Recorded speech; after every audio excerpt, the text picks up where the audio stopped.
There you go. You got that? Yes. It's good right here. Okay. Hello, everybody, and welcome to another stream with your host, the Nook.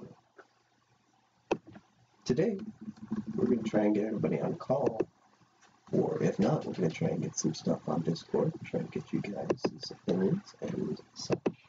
We're going to try and chat is ready. Kind of like just a chat session today.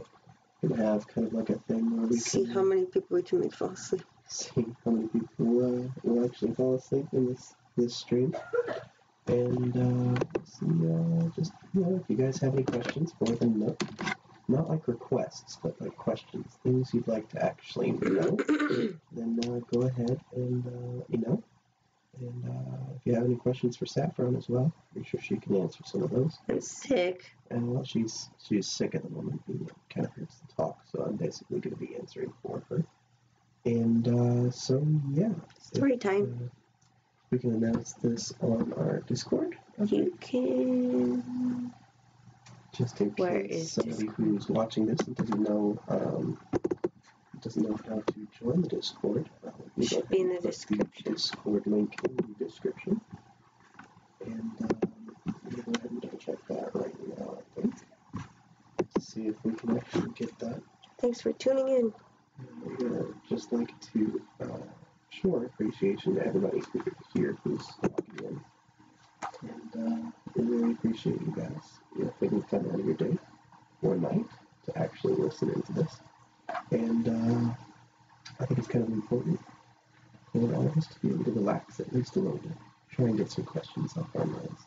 Try and get a little bit of resolve. It doesn't even have to pertain to the Nook. Like, what if you have deeper questions of like how the world works, or how, some of those burning questions inside of your brain, that kind of thing. And so we're gonna do our best to actually answer some of the questions today. Alrighty, let's join a voice channel here. I'm just gonna join the chatty chat audio. We'll join a voice channel here on our Discord here. Boop. And anybody who wants to join, that's perfectly fine. I called it Arts and Admirers Club now. I'm gonna go ahead and see who else is gonna join the voice channel. We're gonna try and keep it chill though. I'm gonna go ahead and tell everybody that when they join the voice channel, but for those of you who are actually listening in the future. Why don't you just do it and say that? We're going to just let you guys know that I'm going to go ahead and tell everybody who's in the chat. We're going to try and keep it chill. Not too loud, not too mean. And so yeah, we're going to try to do that.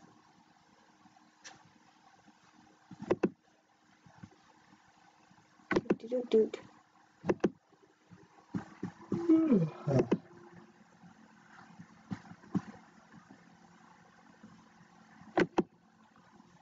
Okay. It's always quiet. Usually it's pretty quiet.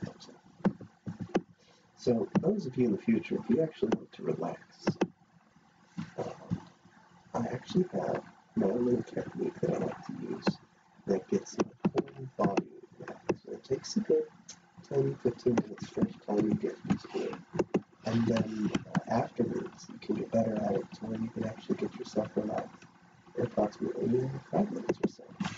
But the technique starts out with basically you focus on your toes. If you can lay down, that's fine. You can sit up straight with some support for your back. That's good too. But I find it really difficult to really get a sleepiness kind of out of this. Someone asked what's your favorite Disney movie? Oh, what's my favorite Disney? I guess the technical will have to wait. My favorite Disney movie would have to be a tie between two movies. That would be Treasure Planet and Atlantis: The Lost Empire. Those are my absolute favorites out of all the Disney movies. And I just loved Treasure Planet. with just the way that it was portrayed and the whole spacey sci-fi-ness of it, and the way that they mixed in the 3D CGI with the animation was phenomenal as well. And people hate it though. a lot of people don't like it for some reason. I like it specifically for the reason that it just was adventure, fantasy. It was the purest, most abundant kind of just, way that you can fantasize about an adventure as a kid. And that was me. I absolutely loved Morph, the little pink blob that can, shape-shift into whatever, because... Morph? Yeah, because actually it's Morph. PH at the end. And I remember going to McDonald's trying to collect all the pieces, but we could only go to McDonald's at least once a month. So by the time we went to McDonald's the next time, we couldn't get the rest of those toys for the orb. If you collected all the Happy Meal pieces, it created one big orb, which was all these different toys put together. And of course, they were really cheesy kind of toys, but as soon as you put all of them together, you got this big yellow golden orb that was from Treasure Planet. And it was, I really wanted to get the whole thing, but I have never seen the whole thing in person. I just thought it was so cool. Someone else liked Treasure Planet. I absolutely loved it. And for the longest time, I actually thought Balto was a Disney movie. Balto, the animated, yeah, I thought for the life of me, I thought it was, I wholeheartedly believed that it was indeed a Disney movie. And I was like, blown away. I wasn't but 22 years old when I realized that it was not a Disney movie. I didn't even look into it. It just had that Disney kind of feel to it, because I'm pretty sure some of the animators worked at Disney.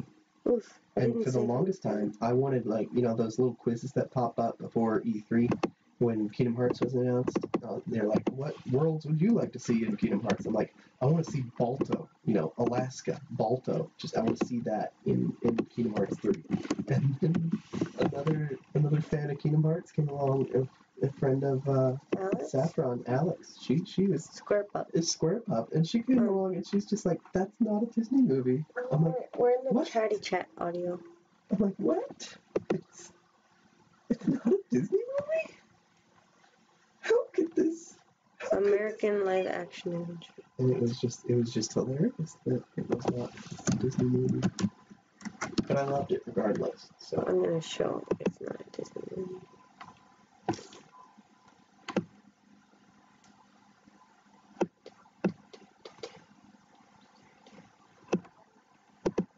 But it's not a Disney movie. No, not a Disney movie. It's not Disney. Mm-hmm. Oh, all the title is black. Balto. Nowhere does it say Disney.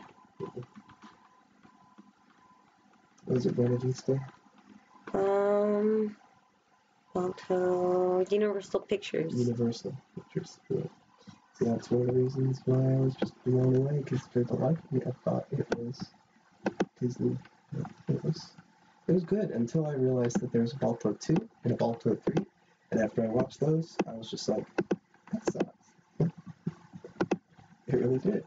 I did not like Balto 2, because it was this whole spirit animal. My life is a lie. And Balto 3 was like, I forget what Balto 3 was about. That is my fault. No. It was like one of the other pups of Balto. I dropped my drawing tablet. Like, what? It just did not make sense. If I'm not mistaken, Balto never actually had a litter of pups in real life. Yeah, because it is based after a true story. And, Balto was actually a dog. I don't know why I want to say dinosaur. Anyways, he was actually a dog that was a husky wolf mix.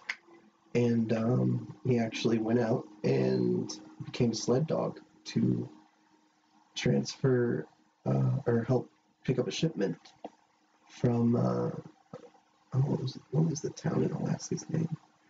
Anyways, it's all there in Balta at the very beginning. And they actually had a statue over in Central Park, New York, I think. And I think Central Park, New York. If it wasn't, then it's over near Alaska. Nome, Alaska, I think it was. Yeah, pretty sure it was Nome, Alaska. But anyways. Didn't you have a dog that looked like Balto? Did you have a dog that looked like Balto? Did I have a dog that looked like Balto? No, I did not actually. We did have a couple German Shepherds. We had this big, massive German Shepherd mix. We called him a King Shepherd because he was absolutely huge, but he was so gentle. Gosh. And he didn't last very long. He just wandered out from the desert into our yard, and we had a German Shepherd named Princess. And yeah, he lasted about a week, but he died. But he coughed up like a BB pellet. So what? When he died, yeah, he just exhaled, and you could hear this gurgling kind of exhale, like when you have phlegm and stuff like that. Well, it sounded kind of like that, but he didn't breathe in afterwards. And my dad was just like, "Did my dog just die on me in the middle of the night?" You know, and he did, and he done dead. But he was a good dog. He was a really good dog. And we certainly did enjoy having him there. It was great. But he was just so gentle. He didn't eat much, didn't drink much. It's just he knew that we were a good family and just wanted to be near us, you know, place of comfort. And he knew he was going to go. And by the looks of it, he was injured by somebody trying to shoot him off or something like that. And he was really good with all of us kids. And it's just overall just big luck, kind of like Jake, which is another dog we have. Any more questions? No. No. I'm the one asking you questions. I'm the one asking. I asked you about, like, oh, didn't you have a dog like Balto? No, I didn't. I answered that. And gave you another little bit of insight into our life. How many dogs have you had? Oh, how many dogs have we had? Well, when I was about 1 or 2, we had a dog named...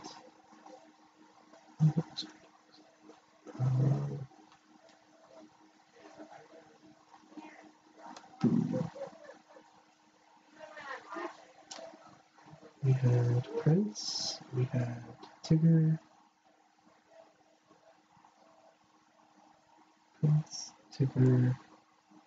King, Jake, Princess, Sandy, Moon is here. Elmo.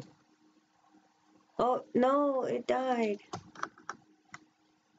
We had a little Chihuahua that looked exactly like Princess. I forget what we called her. We gave her away to a person who actually could. Cody, Cookie, Charlie. We've had upwards of 10, 11 dogs, yeah, in what I know. Some of them we gave away, some of them we kept, and some of them ran away, some of them just died, others got too old, stuff like that. I think Jackie, or it says Dion Harrison, which is Jackie, on our server. They said, what's your favorite Pixar film? What is my favorite Pixar film? You know, I never actually had much of this distinction between Pixar and Disney because they really just both work together really well. But I'd have to say, actually, can we pull up a list of Pixar movies? Because I don't want to just think it's like can Pixar. Can you do it off of your phone? Yeah, I can do it on my phone. Okay, things are screwing up with you. I know you do like doodle. You can just go ahead and go into the thing and shut off the PS4 if you want. Oh. Do you want me to? I mean, if you really highly think that that's what's causing Oh, I thought it was this, like, because there's too many things in one room. Pixar films. Yes. We got Coco, Cars, Toy Story. Ooh, Toy Story was a good one. That weird one, the Dumpling Child. Dumpling Child. Yeah, the mom eats the dumpling. Is What? that they showed before Big Hero 6. Oh! Yeah, that freaky one. Incredibles 2. They didn't eat the was child? Okay. Up. Ooh, Up was good. I loved Up. Monsters Inc., Wall-E, The Incredibles, Cars. Cars 2, Cars 3, Inside Out Brave, Finding Nemo, Toy Story 4, Ratatouille. Knick Knack was funny. I liked Knick Knack. Oh, I love Knick Knack so much. Bug's Life, For the Birds was great. The Good Dinosaur was way too weird for me. I didn't really like it that much. Finding Dory, Deluxo Jr. Partly Cloudy was nice too. Bounding was nice. Cars 2, Lava, Monsters University, Jerry's Game. Tin Toy was cool too. Toy Story 2, The Blue Umbrella, Bernie, La Luna, Red Stream was nice. Day and Night, Lifted. I gotta... That has to go away. Doug's Special Mission, Jack Attack. You know what? Secret 2, One Man Band. Like this. Major and the Ghost Light. Presto was nice. Party Central, Riley's First Date, Newt, and The Legend of Mordu. I'd have to say movie instead of short film. My favorite Pixar movie would probably have to be... Oh, gosh.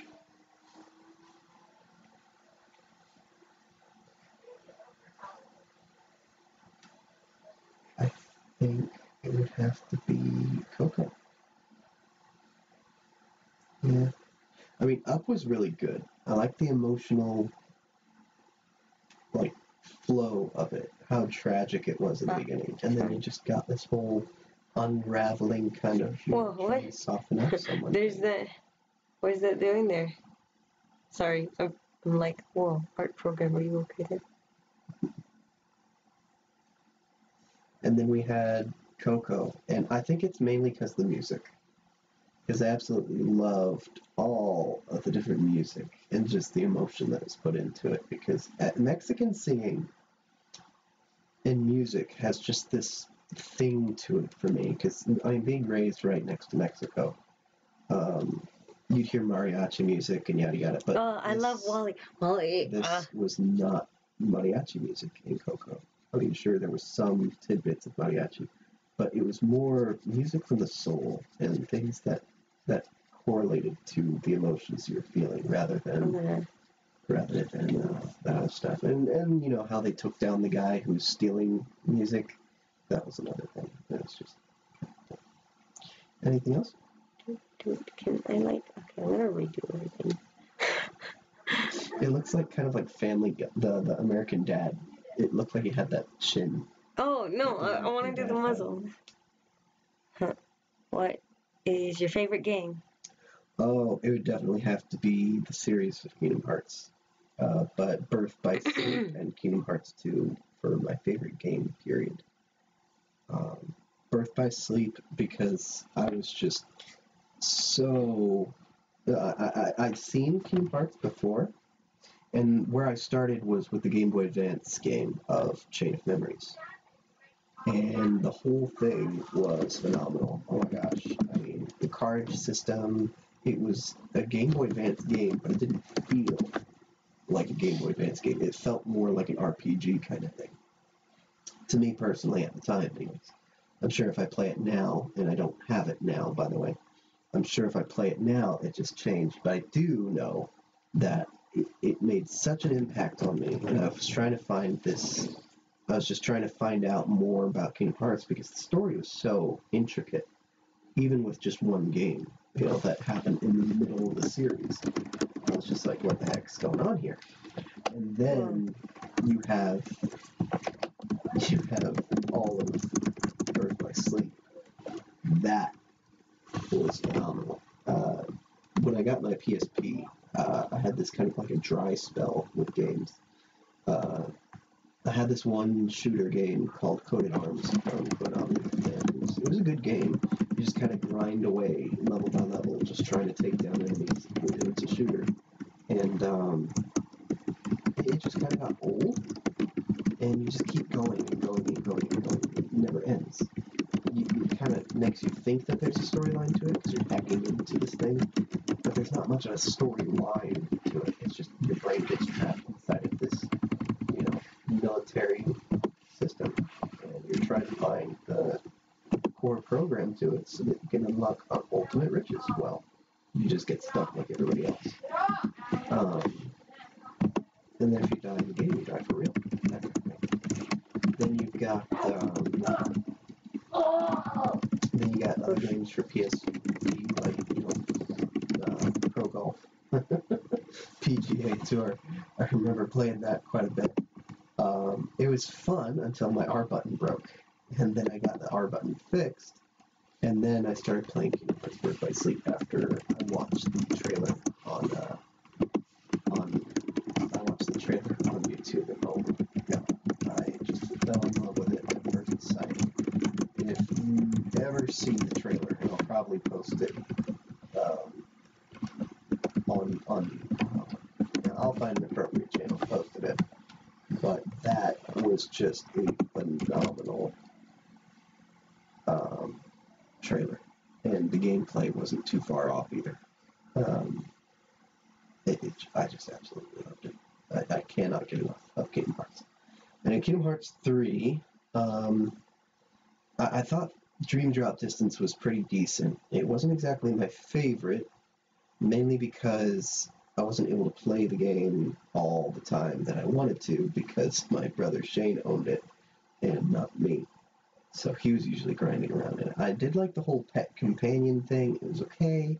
It's just the whole delving into dream worlds or the sleeping worlds and all this other stuff happening just didn't really feel like it added on much. It was just kind of like glazing past, trying to set up minor things. And I'm pretty sure it'll make a major comeback in Kingdom Hearts 3, which is a lot more, at that point, than I would understand. It's just, I didn't immediately with Dream Drop Distance. I kind of got into it was kind of a spell where I was like, what's new? What else is new? What can I get that's new with Kingdom Hearts? And I think one of the other things was with Birth by Sleep. My little brother Alex completely wiped my 99.9% done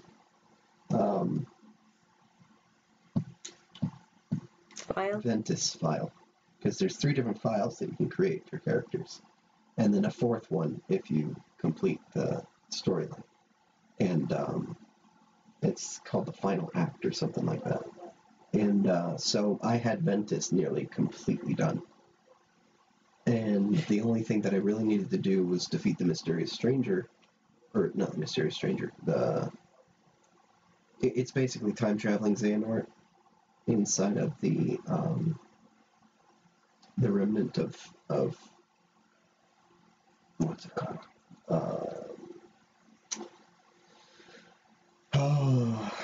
The first world that you're on. I completely spaced out with it. It's been a good 2-3 years since I've played it last time. I'm sorry. I just popped another Roxy. Tell my mom that I'm sorry. I just had We are live streaming though, Alex. Hello, live stream. We always live stream. I'm pretty sure you're able to hear it. Could I leave? No. Could we help you with it? Yes. I need $1 million. I will do my best.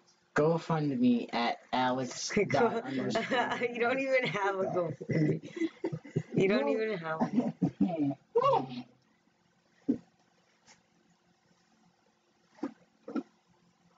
I can't. How do eyes work? Here, try to make Google. I'm drawing on this No, not cardboard. googly eyes and try to make the best eyes. Can I draw on this cardboard? No, you cannot. No.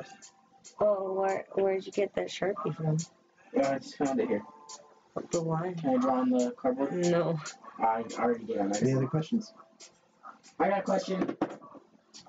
So, like, if you're your dad's nephew's, uncle's, brother's, cousin's sister, then how many, tomatoes can you plant in the middle of spring when the shark is not able to go upside down in the tube?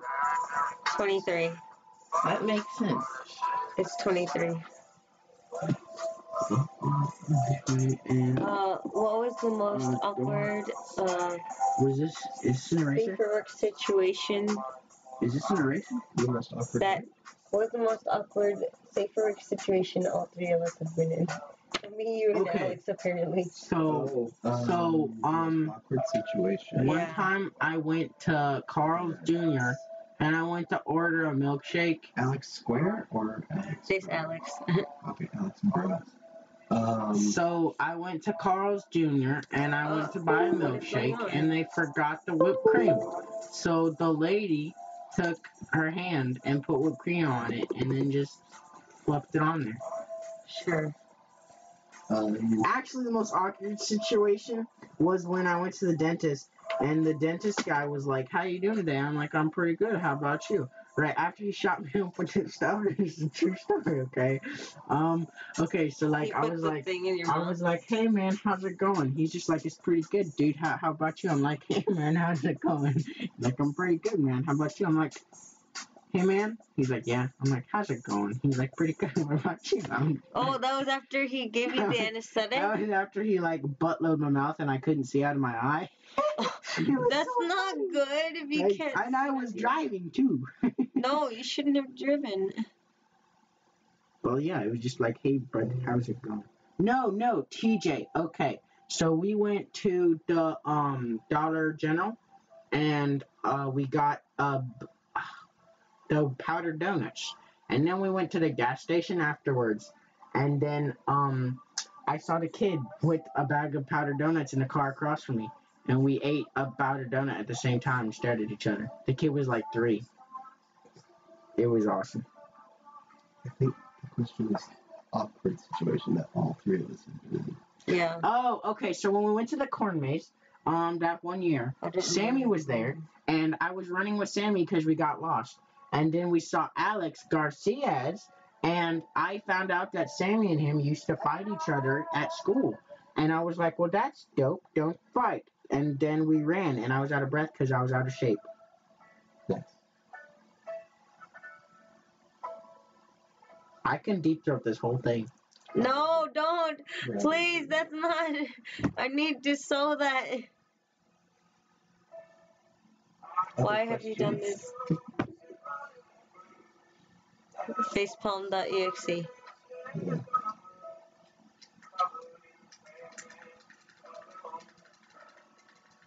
What is it? Any other questions? No, they're right here. Just the most awkward things. Yeah. Someone so says Nook ? My answer would have to be Nook. What? No, they're asking why Nook. Oh, Nook. Because as Nook in is the it. awkward things that have happened to the Nook. That's safe. Wait, you're Nook, right? Yes. No, they're asking why you choose Jason. You remember at the mall, that pool that had the balls that spin?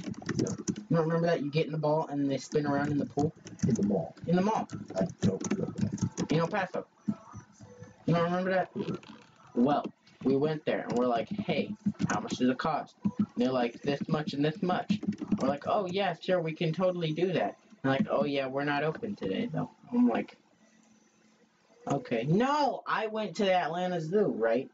With Tristan. And okay, so they have this giant climber thing that you get in a harness and you start climbing and stuff, right? Yeah. And I get there, right? And this lady is in front of me with her kid. And they pay their money and they go. I go, "2 tickets, please." And the guy goes, "Sorry, time to close." And I'm like, "Oh, okay." So I went, and you know what I did with my money? I bought a Frosty. with Rebecca. You know, I went back, and there was like 8 more people on.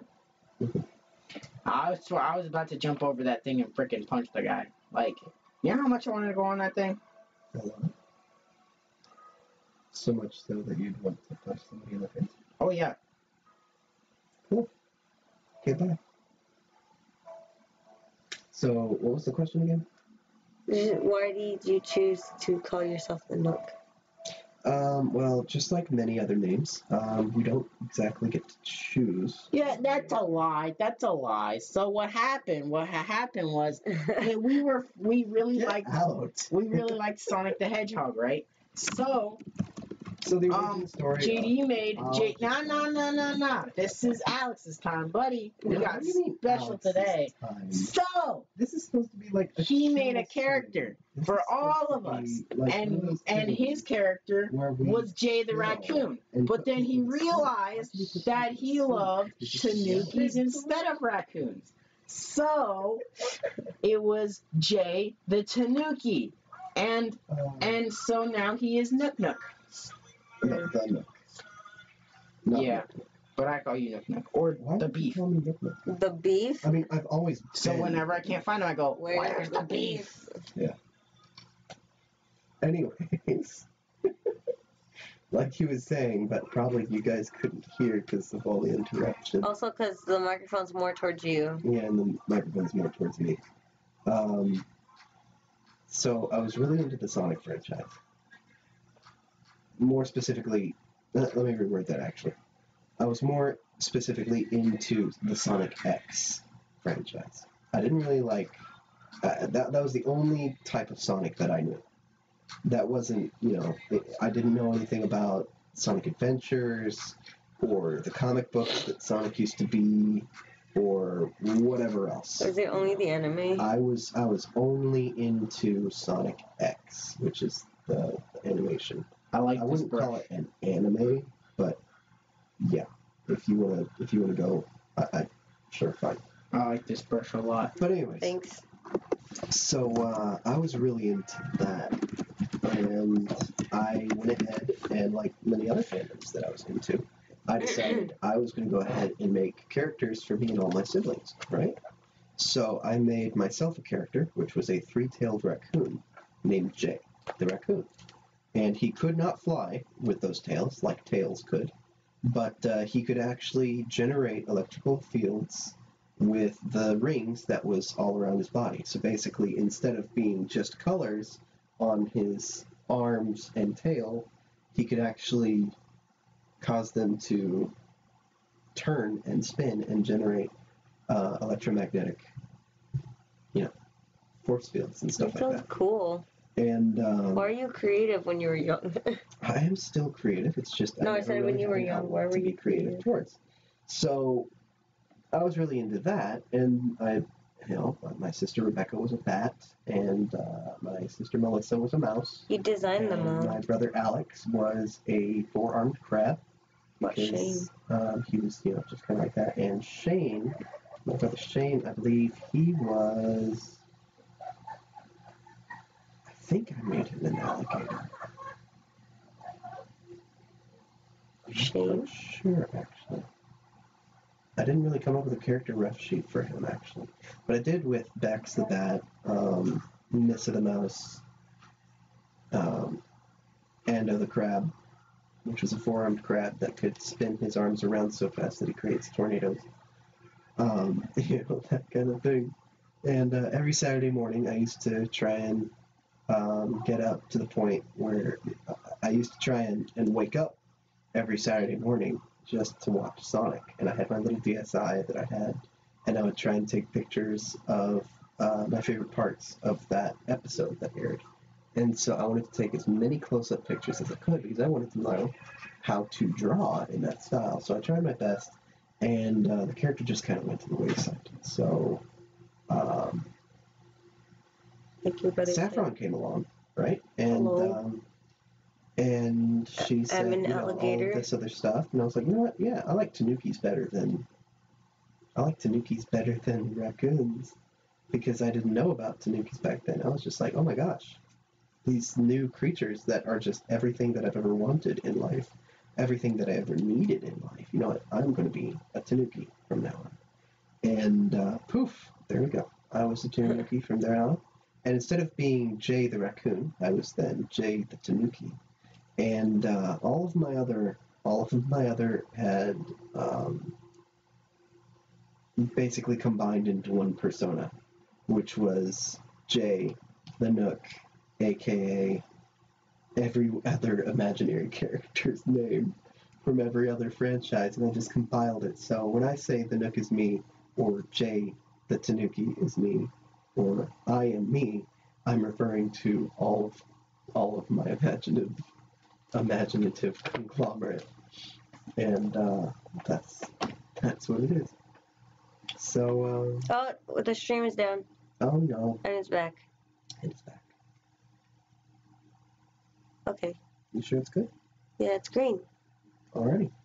So yeah, I basically call myself a Nook because for some reason, the only thing that really popped into my head at the time, because Amaryllis had this thing where... Oh, it's okay, on the scaling. She had this kind of thing where just about every 6 months or so, she would change just her general saying.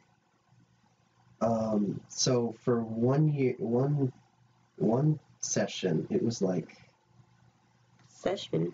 Spell of year. time, you know, half a month or half a year or whatever it's called. Oh, when I first knew you did like moo moo moo or something like that, and then and then you switched it up and it was mau mau mau mau mau. Yeah. Another one was nya. Another one was so for all the time that I've known you, you switched this up. And one year was gal. I think this year is gal. And so it's just kind of like you still use them. It's not like you just don't use them. I think this year is gal. But, I'm not even sure. It's just something that you say on a regular basis. Just kind of like a filler. Like, I don't know what to say, but I'm just going to make noise. So, gal, gal, gal. No, I think, is it gal? You've already done gal. No, sorry, is it Mao or is it gal this year? Or is it both? This year. Mao or gal? Because when I was little, they said I used to make the noise like Stitch does, like eh. Eh. That's kind of funny. But yeah, for some reason mine was just Nook. Someone's asking, Nook, is your persona a tanuki? Yes, it is actually. My persona is a tanuki. Well, you wouldn't call it persona. You would just call it sona. I would just call it my sona, actually, yeah. Because it's not necessarily a fursona.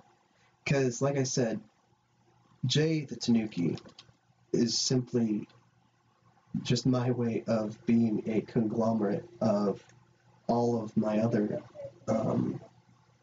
characters that I've made. And I've made characters for tons of different franchises. My own OCs with Kingdom Hearts. It was Solum.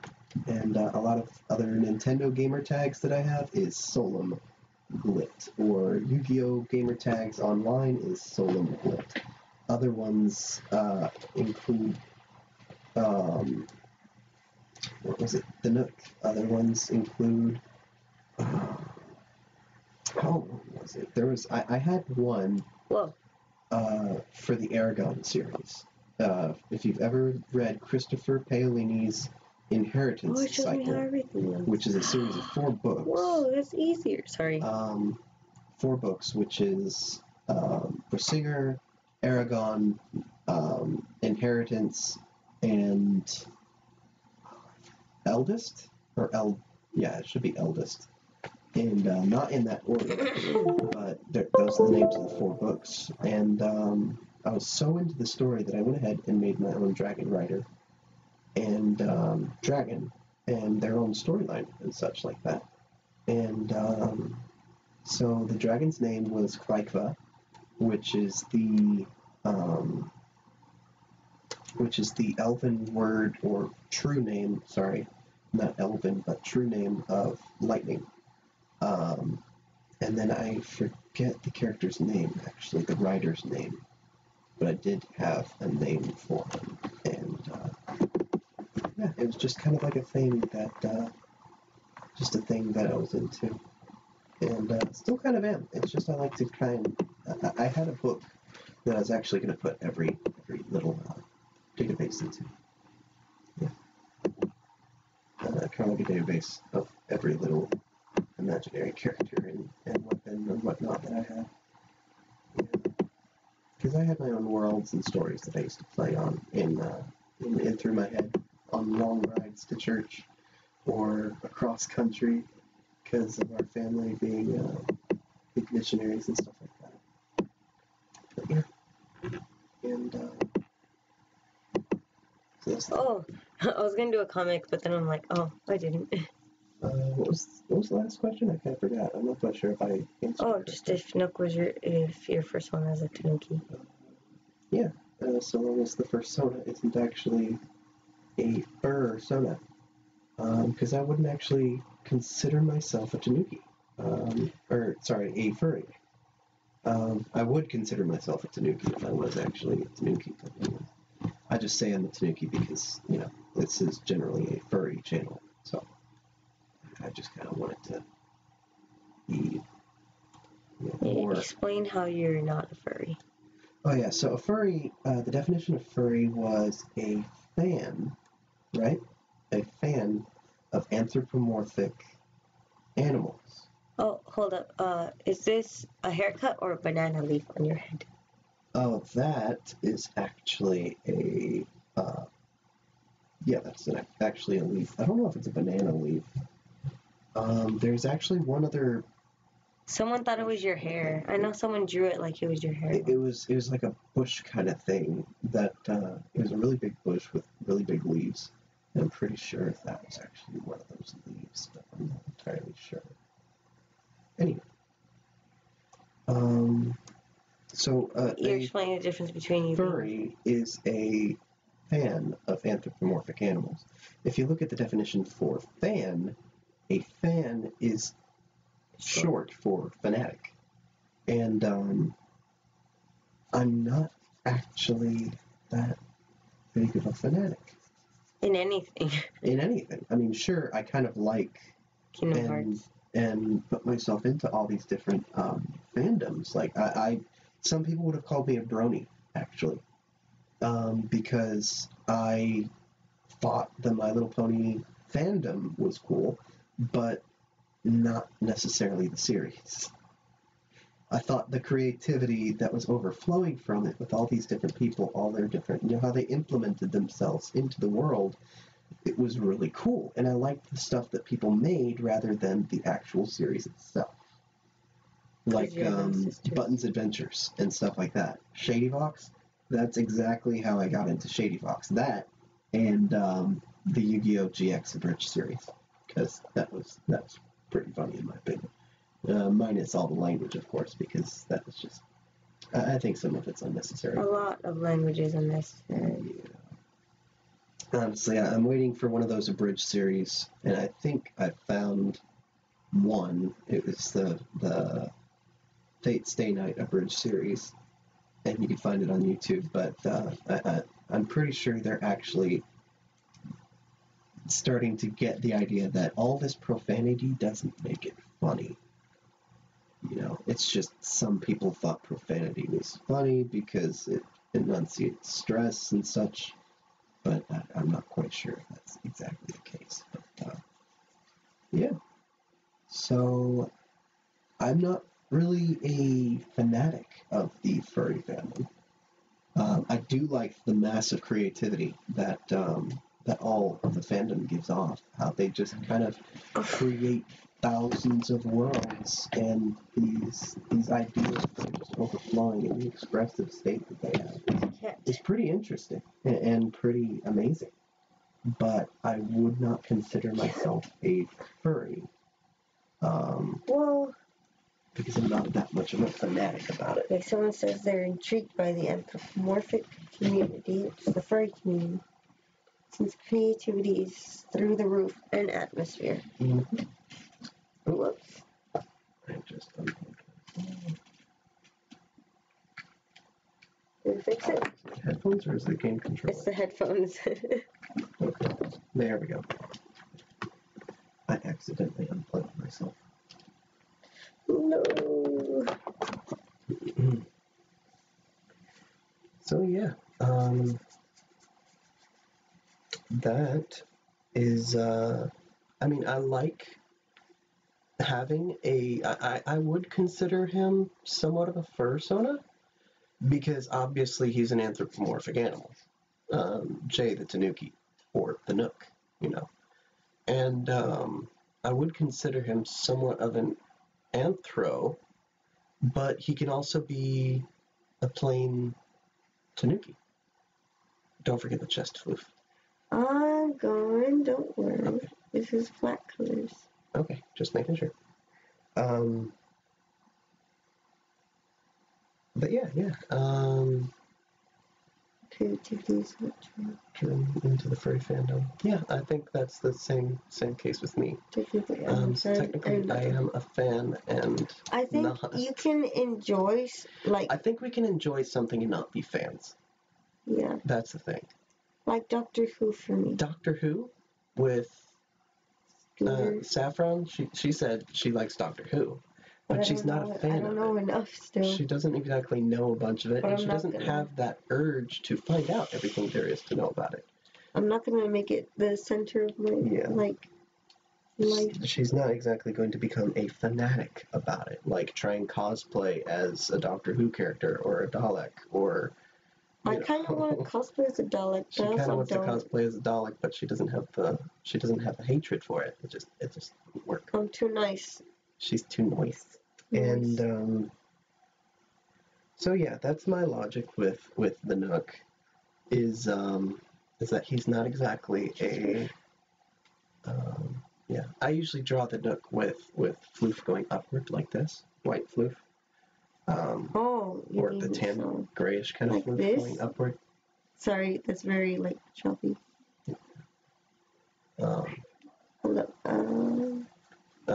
Someone said, for me, saying you're a furry is almost as if you identify that you are a part of the community, if that makes sense. And I think it would make sense, but I'm not exactly all that much of a part of the community. But never going to it as a fanatic. I would not consider myself part of the furry community, actually. I am very antisocial in that regard.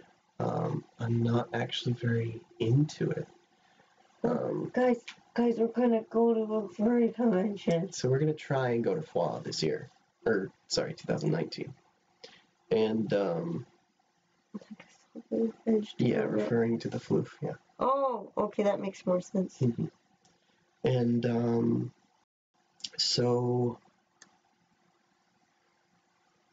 I mean, I'm not really that big into the community. I mean, I like seeing the other people's creativity. Seeing people be happy. I like seeing people happy with what they do, so long as it's not all that morally wrong. But I wouldn't really want to identify or associate yourself as someone of that fandom. Okay.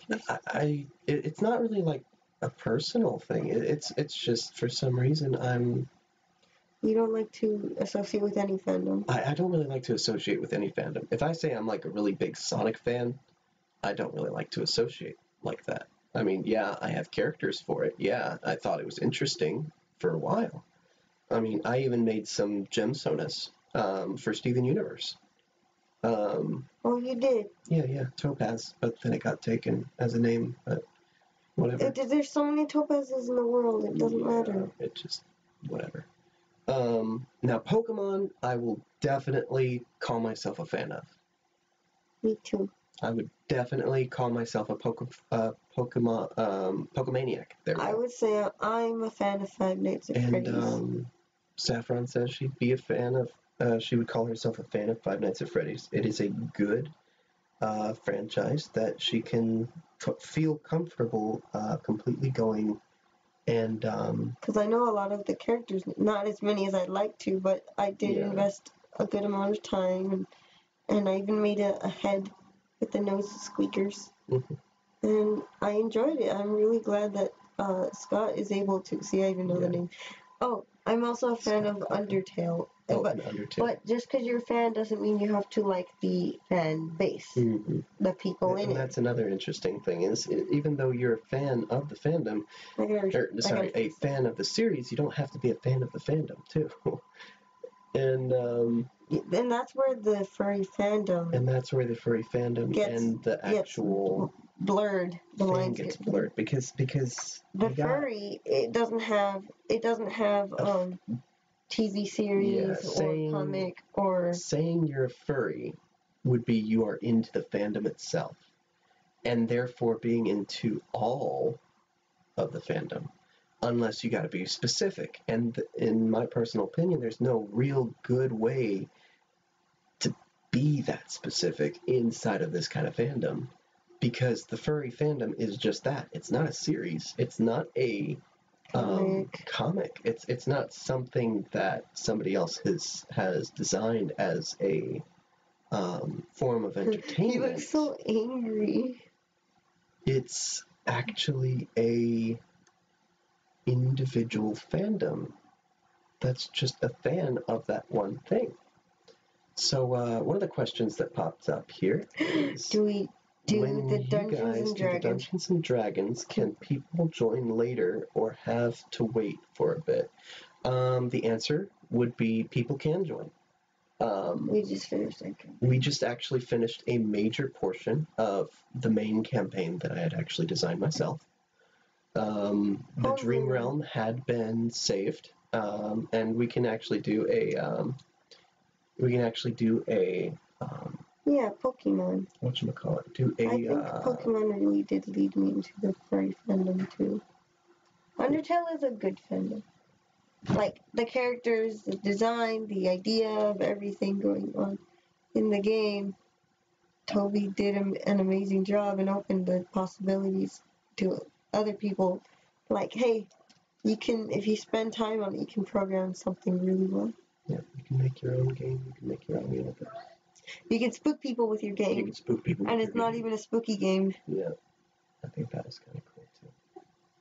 But Dungeons and Dragons, you can join if you guys want. Basically, just get with us on the Discord, and we can see. So far, we've got 6, 7 members in the campaign so far. Okay. Leon, Methuselah, Karas. So guys, my character is a dragon. Dragonborn. Not a dragon itself, but a dragonborn. I feel like it's an anthropomorphic dragon because that's what a dragonborn is. It's an anthropomorphic dragon. You said a dragonborn is like someone who came from the blood of a dragon. Yeah, like Arthur Pendragon would technically be a very, very watered down dragonborn. Watered down dragon? Yeah, that is like a dragonborn had a child with a human, and then that human had a child with a human, and then that child had a child with a human. And not necessarily a child having a child, but you know what I mean. A child. It would basically be that their ancestor at some point was a full-fledged dragon. And the dragon traits could carry down through the bloodlines and genealogies to a certain person. So we may see some break their character, I guess. The thing is, I think they're in Australia, right? It's going to be really hard. Oh yeah, timing with this is kind of interesting because we had a friend called Tunnock Hornbreaker. She was a Wasti. That had joined a Wasti that had joined the session, and we were able to work out a full Wasti character with stats and everything as a race. And so as we were going through with it, she actually dealt the final blow to a ice dragon, which was pretty interesting. And she chose the battle mage type. So she had really played and had an idea of what she wanted beforehand and how she wanted her character. The only problem was she was only with us for 2 sessions because of work and life had gotten, and timing was just terrible. She decided to go with her own D&D that's local, and it makes sense. We don't take any offense to it either. Yeah, and with D&D, if you're new to it, like Moon is saying here. Oh, Sunbrink, my character sounds. Who's Sunbrink? Sunbrink. Your characters sound like that. What do you need to join the D&D? I've only played it once, and that was 8 years ago. Right. So D&D has changed actually. I have a second channel that I'm gonna be working on, sorta. It's kind of like an extra channel where I have really old animations and silly skits on there. That's where I want to move all the D&D stuff, because we do let everyone know we record the sessions. One, so we know that if we miss something, we can go back, listen, and see what happened. But two, because I want to turn it into not an animation, but into storyboarding, because I really enjoy storyboarding. We do have some pretty interesting adventures with the whole thing. I got drunk on water. Yeah. Methuselah can't hold his water. So, I'm sorry, it just sounds so funny. But, timing is different for a lot of people, because people in Australia, I have a friend acquaintance, I guess. My friend's moving there. Who's in Australia, and he's a moderator on a Yu-Gi-Oh! Discord that I have. And he's on when I'm not. And we were going to do tournaments and stuff like that, kind of have like little themed tourneys and stuff. But it wouldn't work out because of his timing. And there's only like 3 other members, each of which were usually in school. In the midnight for us would be around. And so that's the thing with timing. So I mean, I wouldn't recommend trying to stay up at 3 o'clock in the morning just to be in a D&D session. I don't think with our party would be able to, and our party because of really college. Be able to accommodate vice versa, because a lot of them have college, and it's more of like a once every week or once every 2 weeks kind of thing that we have going on scheduled wise. But no. Yeah, so far we've got quite a few adventures under our belt with D&D, and I just liked it because I was able to actually create this entire universe, this entire world, which was really, really cool, I think. And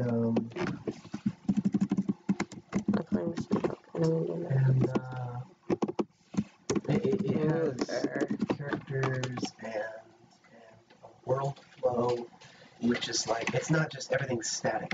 It's not like everything is just in one place.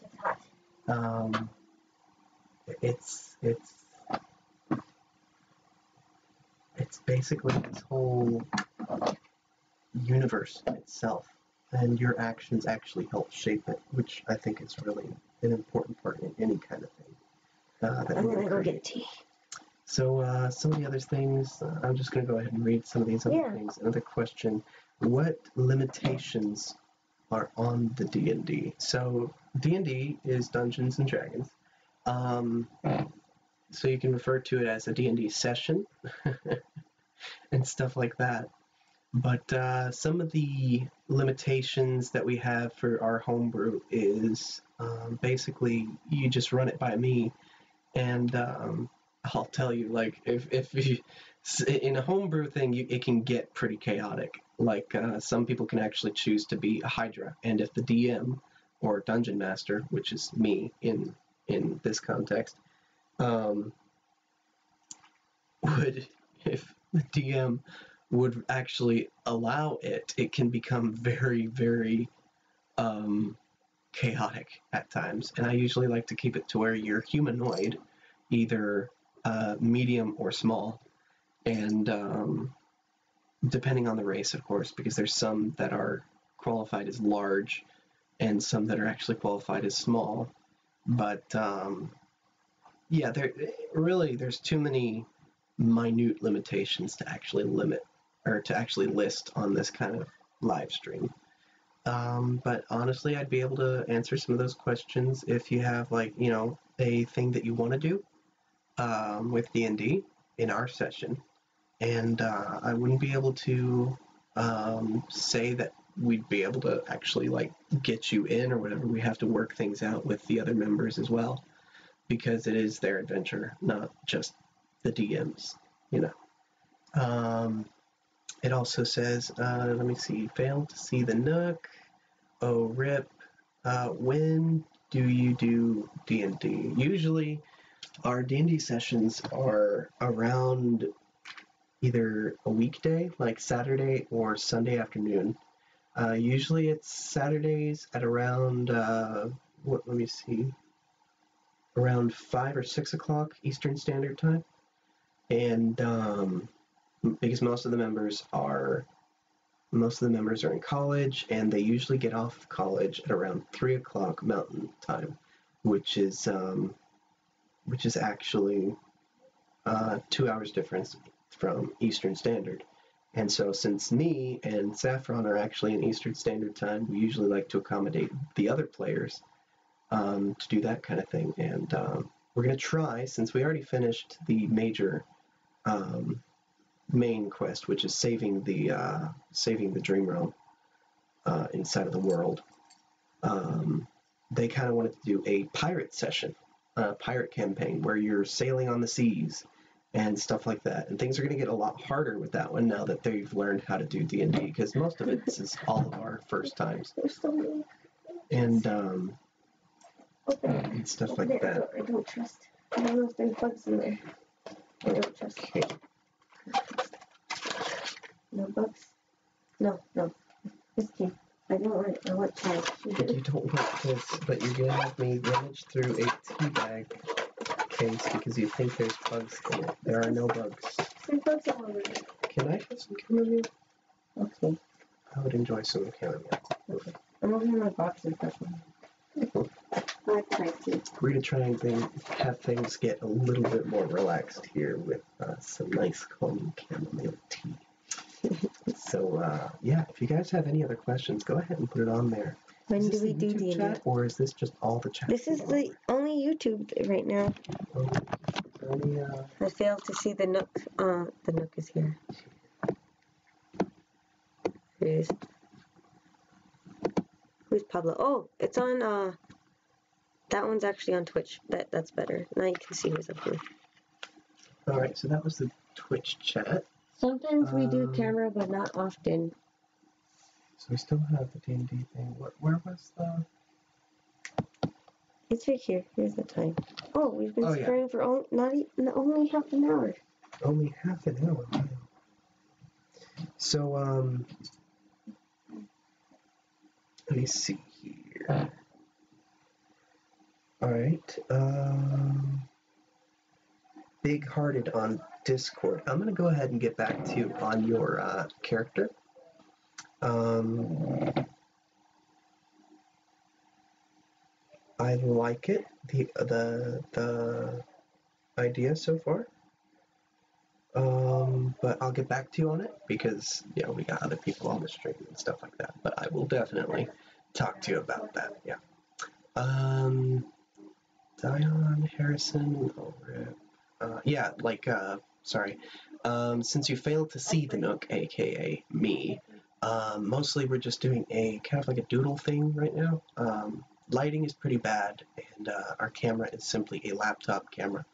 So we kind of want to give you guys at least a little bit better quality imaging than just a cruddy camera. And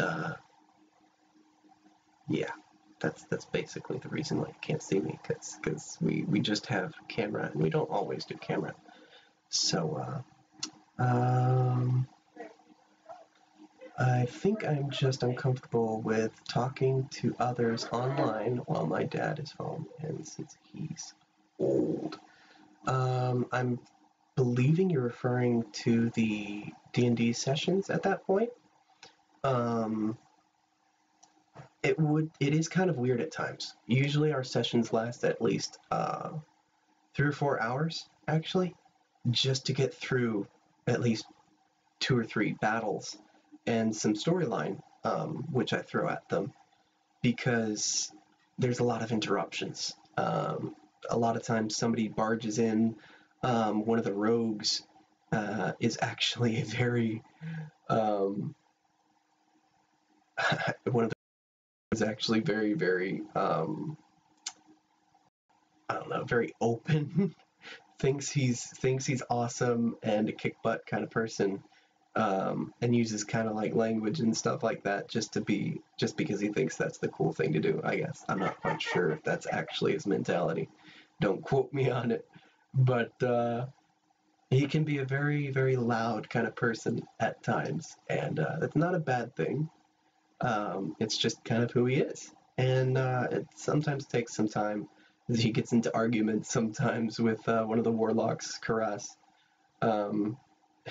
It gets pretty funny. I'm pretty sure we can show you guys a recording sometime, probably in another stream, just a little segment of the recording of the stuff that we're doing. And it's definitely not a standard D&D session that you would see on like Roll20 or not Roll20, Critical Role and a couple other people who live stream D&D campaigns, but it's definitely a lot more chaotic, and it definitely tries my patience, but patience worketh forth, and goes on. But yeah, let me see. I meant rip, since my internet just messed itself. Aw, sad. But yeah, it can get kind of awkward, especially when I'm in the middle of a D&D session on Sunday afternoon, and I just got done with church, and then my dad comes in, and he's like, "What are you guys doing? You haven't even finished your chores yet." And I'm 23 years old, and I'm still on the chore list, even after I've moved to El Paso and back again, which is kind of amusing, but we got to contribute somehow to the house, try and keep it all tidy and neat and everything. So usually we'll take a break or something for some food during a session or stuff like that. And it definitely was a lot easier in person, having just tabletop sessions, because I actually did some maps and stuff like that, and actually drew grids and battle grids and obstacles and stuff like that. But it didn't really get that far because the sessions just became more difficult, because a lot of the different members of the session had college and had to move to college. Yeah, we got 3 different time zones going on. Any other questions that I can answer? We're kind of on the subject of D&D, but don't be afraid to go ahead and break the subject there that we're on. You can ask kind of more sensitive questions if you want to. The answer will be safe for work, and it will be an appropriate response without any kind of we're basically, I'm very good at keeping it more than PG-13, as in PG or G. So yeah, let me see. I'm just gonna go. I'm kind of preoccupied with some other stuff too at the moment. No.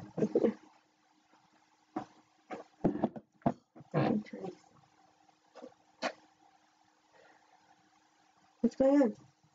I'm just looking at the character. Tell them one of the stories. One of the stories of D&D. So one of the things that I did. Or explain our campaign. So since you want me to explain our campaign instead, Saphron. Sorry. Our campaign started with her brother being the DM.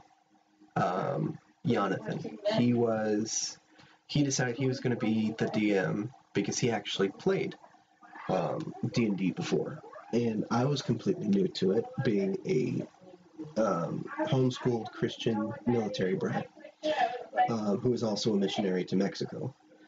I didn't exactly get out a lot. I didn't have a lot of friends that would come over, and towards my teenage years, social life just kind of came to a screeching halt, and I just hung around older people at church. And by older people, I mean 70 plus members. as in 70+ years of age. And so I didn't really know much about D&D, but I thought it would be interesting because role-playing is kind of a thing that I was into. Role-playing games such as Kingdom Hearts or action role-playing like Legend of Zelda, which is amazing. And so we started out the thing. I made a character called Micah Greyfallen. I don't know. It was a half-elf. The milk ratio to tea, like milk to tea ratio. So here we go. Okay. How about you stand up? Just get it up to below the burr. Below the burr? Yeah, you know the little blue letters there on the rim that say burr? Oh. Yeah, just below there. Just below. It's a snowman. Okay. Anyways. It's a snowman. So he started the session off in kind of like a pub tavern thing. And it was a decent start off, in my opinion. And for some reason, he just kept pushing this guy who wanted to die. He didn't like my character from the start. And he had a bias towards Methuselah, which was the white or silver-colored. He's white and silver. Dragonborn, which means he's mainly a frost dragon. Mainly white with specks of silver. Okay. Mainly white with specks of silver. Oh my god. Oh my god. Okay. It's sparkly. And so Methuselah was a shaman, which is a entirely homebrew class. It was never implemented really into D&D officially, and is basically just created by other people, and the one that we settled on was basically a glorified druid. And so Methuselah was okay, very shy, antisocial, kind of weary about humans because he knew humans would hate him, but he still had this longing to be accepted by humans, that kind of thing. And I thought it was pretty cool. It was a really good character story. And so as we were going on, he pitted us up against a bear, and we didn't calculate the rolls correctly. In retrospect, I thought it was just roll a d20, apply some modifier, and it's still not enough for the armor class of the bear. Wow. And my longsword just kept bouncing off of this bear. Meanwhile, somebody, the bard, was able to basically stab its eyes out with a rapier. And I was like, what the heck? Something's up. And so we weren't actually applying all the modifiers that we needed to in order to actually get past regular ACs, which is armor classes. So basically that determines whether or not you're going to hit something or not. It's a game of chance, more or less, than anything else. So we're going along, and me and the bard decide we're going to go grab a pint at the pub because we don't really care for this old guy who says he's got snakes in his backyard. Well, the other party basically is fighting a ton of snakes. And we forgot to mention they're also flying snakes. They're just snakes flying around, which means their AC was through the roof, and I don't know what the DM was thinking, but it was definitely a grind game that we didn't really like. And the fighter gnome was playing like he was a rogue, wanting to steal. Are these those Mexican De La Rosa candies? And but they're earrings. We are in a live stream right now. Oh, sorry. Yeah, it's fine. She doesn't know. Your eyebrows look better. Thanks. I meant to put them away, but I didn't get to. So, did you already put honey and sugar in this? Yes, I did. All right. So, we could tell from the get-go that Methuselah was being cursed by the DM, basically. Cursed by the DM. That's some good tea. I'm glad. So, the DM did not like Methuselah at all, because Methuselah has been known for some pretty bad lucky rolls, but this was ridiculous. Even if Methuselah rolled good, it still wasn't enough, and Methuselah tried to grab a baby inside of the place. Oh, I forgot. Oh no. And threw the baby across the hallway by tripping, because the DM's just like, make a dexterity check. We're not roll the one. And so Methuselah trips and throws the baby across the hallway, Oops. And the baby... Would you like me to throw the tea bag away? Of course, dies on impact, basically. Or no? And, yeah, you can throw the tea bag away. No, he didn't say it died on impact. And no, he didn't say it died on impact. Methuselah's just like, I'm trying to be a good, person. I'm I tried to heal lawful it good too. or neutral good?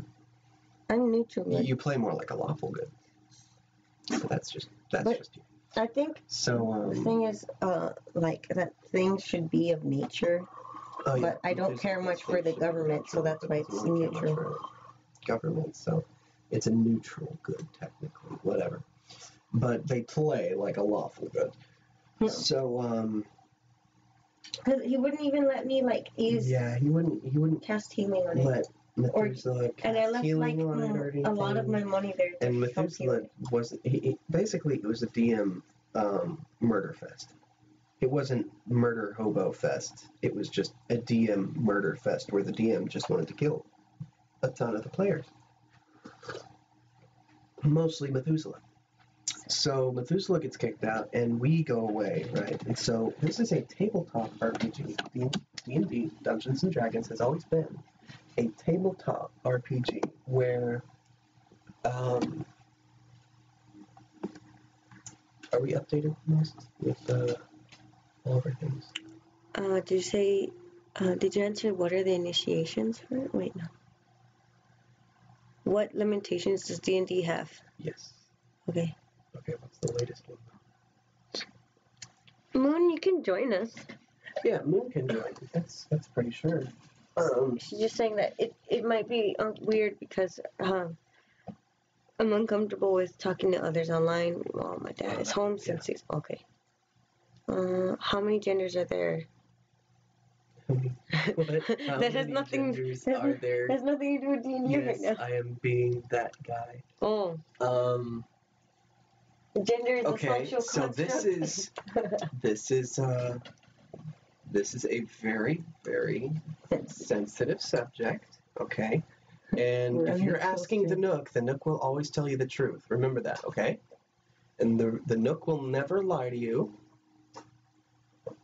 He will just be mistaken sometimes. This is not one of those times, okay? There are only... You're confusing sex with genders. I told you don't do this. What? I haven't even answered anything yet. No, sex and gender are two different things. Okay.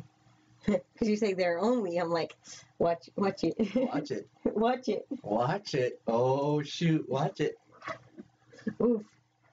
If you're trying to be that guy, the kind of person that just raises chaos on a live stream specifically just to make someone look bad, so then there's no point in your gumption. I really do. That kind of guts is hard to be found all over the internet, and I don't exactly appreciate trying to cause chaos, though. Mm-hmm. I'm pretty sure you can actually get a lot farther if you actually redirect your energies towards something else. But I know you're not being that kind of a guy. Oh, I think, yeah, he meant it sarcastically, I think. I forgot. But yeah, genders is a very interesting kind of subject, I think, because I've been noticing, I usually like to look at things through an outside perspective. Not like saying, like, I'm some sort of, like, supernatural person or some sort of saintly being or whatnot. Oh, gosh, I love this team. I'm so glad that Jesus loves me. Dun, dun, dun, dun. I am so glad that Jesus loves me. Oh, Jesus loves me. Is an interesting thing. Gender is something I just remembered that from, like, Sunday school. Okay, yes. Okay. Gender is something that I remember someone didn't know VeggieTales was Christian. Oh, God.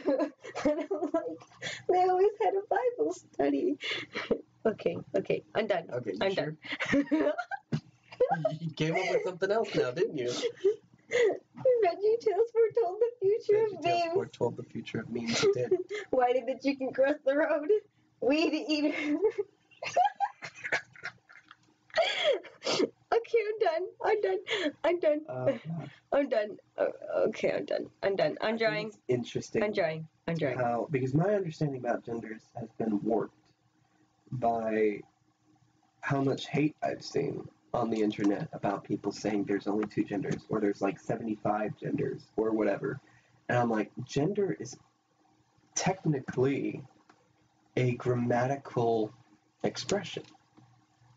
It is used in literature to describe the position of words, or rather the function that those words are. Are you confusing pronouns? No, the function of those words. For instance, if you were saying that this word had the male gender, it would be referring to the masculinity of the object, referring, that it's referring to. Not my fragile masculinity. For instance, the English language doesn't really have a lot of masculinity or femininity in its words. However, in Spanish and a lot of romantic languages, there is a lot of differences between gender in those words. For instance, if you're going to say la or los or le or whatever in Spanish. You're mixing French with Spanish right now. Yeah, because French and Spanish are both romantic languages. Yeah. But Tipos. if you're going to say the car in Spanish, El carro. El carro is a masculine. I'm proud of you. You rolled your R's. I'm proud of you. Okay, thank you. Thank you, Judith. So. Why am I Judith? Scream. So, el carro is a masculine term, which means it has the male gender. And that's what it has been talking about with Restream chat has died. all of these genders, and humanity, mainly the English and American culture, has started to warp it to the point of all these people refer to themselves as a certain thing, and they expect everyone else to refer to them as such, or maybe they just wish to refer to themselves as that and don't expect other people to. Some people have that kind of mentality. I would admire somebody who really does not care if somebody actually follows up and calls them the same thing as whatever. It's just so many times people are saying, well, I'm female, when they were born with the male sex, which is what a lot of nowadays people would refer to as their gender. Sonoro. Senora. Senoro or senora is Italian or Spanish. No, señor y señora. Yeah, that's masculine it's different. And feminine. It's different. It's different. And a lot of other words will have that kind of pattern defining whether or not it's masculine or feminine. And past that point, but whatever. That's what he said. Referring to humans, though. Okay. Nook's point of views do not represent my own. This has been a message. This has been a message from Saphron. Nook's point of view does not represent the same point of views as Saphron, and therefore Alligators Always in extension. We appreciate your understanding in the matter. Have a nice day. This is really the Nook. Okay, this is all of me. This is who I am as a person. This is my points of view. And they are subject to change, by the way. I know. However, I feel strongly about some subjects more than others. This kind of subject about genders, I'm not really strong about genders. I'm more strong about the damage that's being caused through all of it. All the confusion and chaos that's ensuing. People feeling pressured to be considered as a female or a male just because of the social norm or of the chaos that has been ensuing due to I look like a turtle. all of the labels that we've been putting on everything. I mean, in the Bible it says God made man and woman. He didn't make, it's and theys. He didn't make male to be referred to as female. He didn't make males to be referred to as Apache war helicopters. Oh yeah, I was gonna use these. It's really a really chaotic thing so far, because my personal belief is people have been extremely selfish and self-centered with the whole gender thing, and forceful to the point of referring to themselves or having other people refer to them as such and such. Can you just go ahead and go to the YouTube chat? Because I'm pretty sure that chat stream isn't working properly. No, it is. Okay. I want to join. Okay, they both want to join the D&D session. Yeah, we can get to you guys if you could go. Well, it's because Dion is from Australia. That's the only one. Oh, the whole Australian thing. It's just the timing. The time zone might. I am gonna upload though our adventures. We could actually create a separate session. Yeah, we can do different things. That kind of thing. For those of us who stay up late at night. That would be interesting. For those that But stay late at night. I don't really feel comfortable staying up till 6 o'clock in the morning again. Oof, no. Because that was pretty painful for me yesterday. Or sorry, this morning. That was terrible. But it was for a good cause. I know that. But back onto that gender situation. I think personally, I don't know what to think about how many genders there are. Because I look like a pumpkin. There are so many people out there saying there's way more than 2 genders, or there's several genders, or there's, just 0 genders now, because there's some people out there like that. Science says that there's the possibility of other genders. The thing is, you're born male, you're born female. If you're born with both, one of them doesn't work. It's called intersex. There is, from what I understand, I have never heard of a functioning hermaphrodite being somebody born with, no, not hermaphrodite. Yeah, hermaphrodite. Somebody born with both genitals. They're called intersex. Intersex, as I have been informed. They're valid. They are people too. They are people. They are human beings. Having certain genitals doesn't make you any less a human being than anything else. I can understand in certain cultures, like a lot of Arabic cultures or a lot of Middle Eastern cultures, if you're born female, you're automatically lower on the, pole, because they're not American. They don't believe in that kind of equality. Over here in America, even gender equality is being blurred between the lines, because a lot of females want all the benefits but not the responsibility. People, if there's going to be gender equality here in America, then that means that females would have to be drafted too, and they'd have to be signed up to be drafted. I know. Because that's the equality there. If they don't, then it wouldn't be equal. It would just mean males are at the shorter now. They're the ones with the disadvantage. They're the ones that are being thrown into the way of bullets because it's the law. While females can choose whether or not they get to. Males don't get to. Males do not get to choose whether or not they're going to go to war during a draft.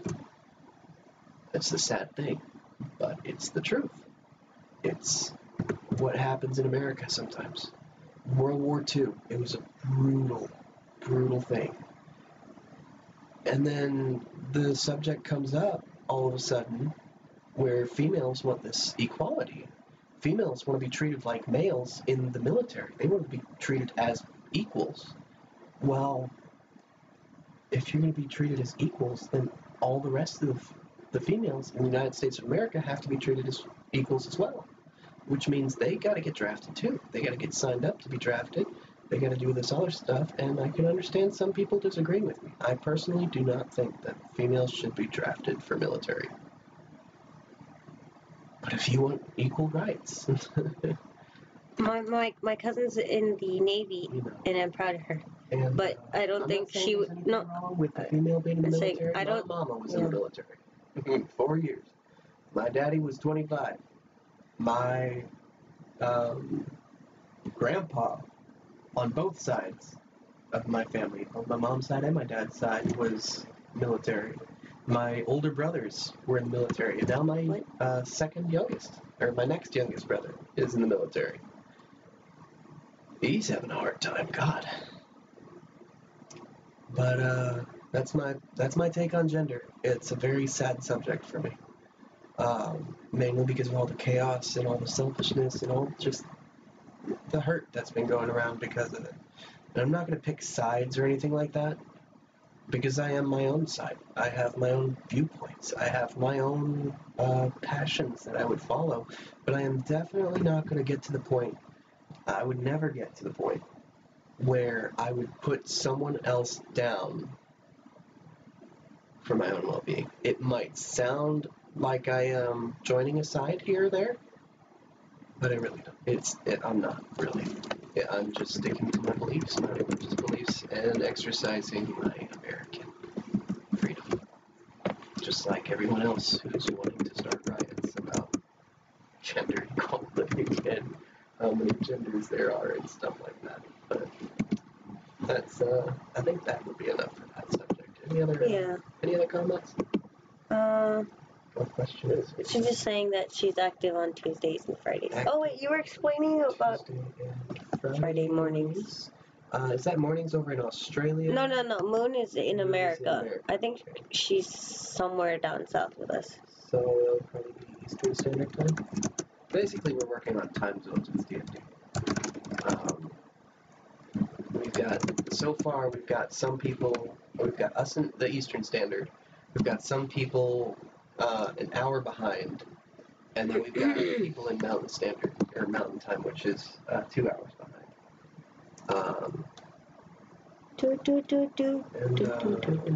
There's two here. Someone else is watching it. Somewhere else. Where? Is it Picarto, or is it Twitch? Are you okay?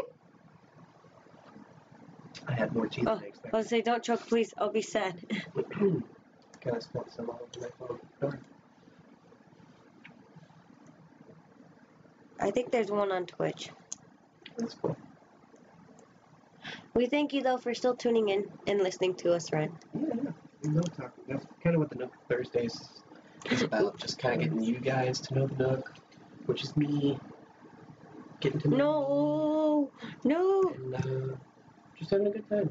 Having a good time. Every time I just hear everyone yelling. All right. Okay. That's not really. I'm eating a spoon. West Virginia, Mountain Mama, take me home. Tell them the sad story about Fallout. Oh, God. So I got Fallout 76, right? And, so with Fallout 76, I thought it would be great, right? Here I am, Black Friday shopping, go ahead and go over there to GameStop. They have a deal on it. And they're like, yeah, it comes with all the DLC and blah, blah, blah, blah, blah. And I'm like, oh, that's great. Yeah. So I go ahead and purchase that sucker for $60. Purchase that sucker for $60. And I get home, and we don't have enough storage on the PS4. I'm like, dang it. So I go ahead, Cyber Monday, order a terabyte external hard drive for the PS4. I'm like, all right, we'll be able to play this thing. It'd be great. And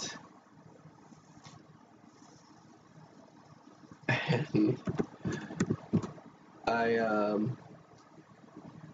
finally downloaded it. It took a whole, 2 days to actually download everything for Fallout 76? To be honest, West Virginia is a big joke. She's saying because she's from there. So move this here. So we we get all the downloaded data and everything, updates and whatever for Fallout 76. All the bug patches up to date. And I go to play it, and the words inside the cashier's head, or cashier said to me, just keep ringing in my head. It was, you do know that you need internet for playing this. I mean, you can play solo, but you still need internet connection. I said, okay, yeah, that should be fine. She didn't say anything about PlayStation Plus. The god-awful curse and scourge of every gamer, PlayStation Plus. And when I started it up, I was thinking, man, this is going to be great. I love the Fallout series. Even if Fallout 76 is such a joke,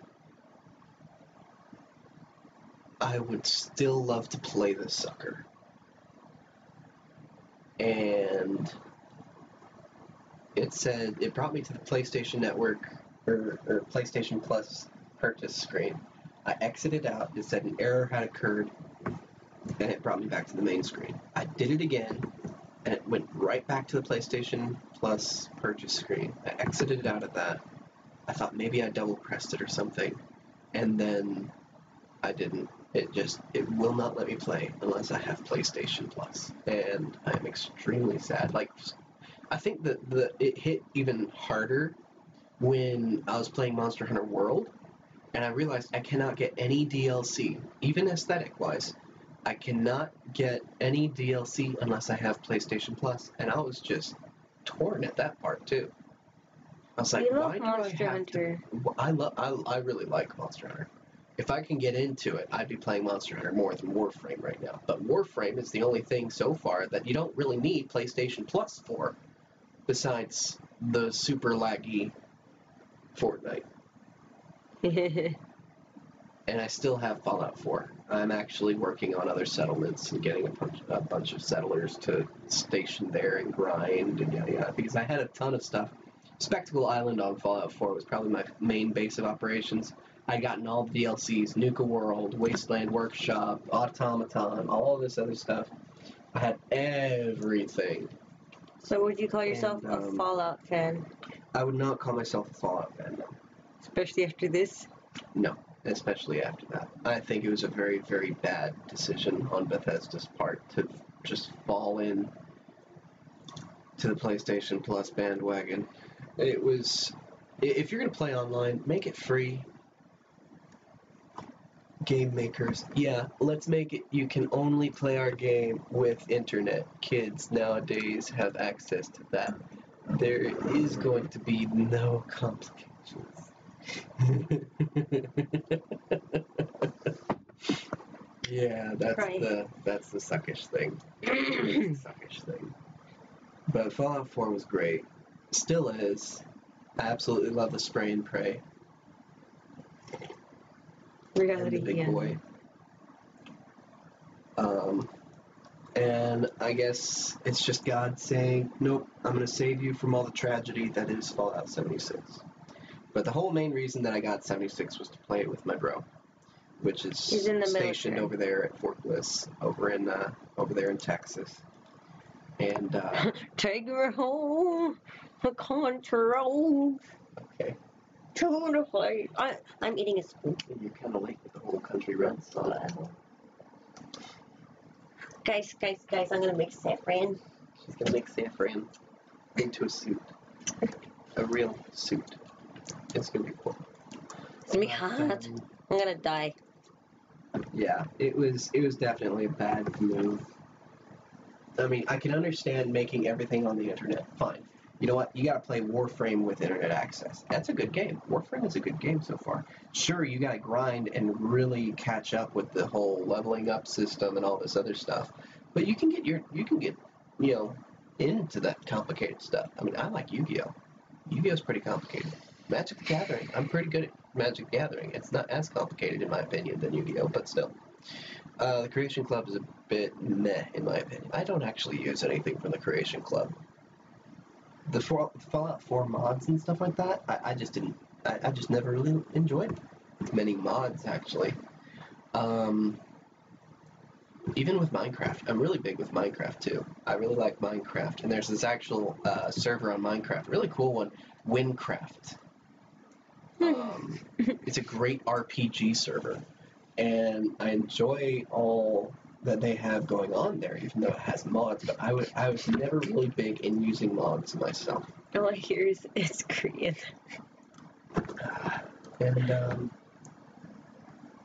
But yeah, Fallout 4 for me was always just settling the wasteland, and you never actually complete it.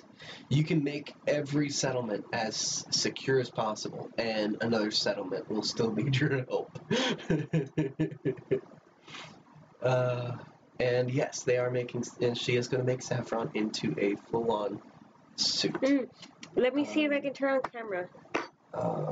She has a head base, a foam head base over here that I got for Black Friday. Black Friday! And she's actually going to convert it into Saphron.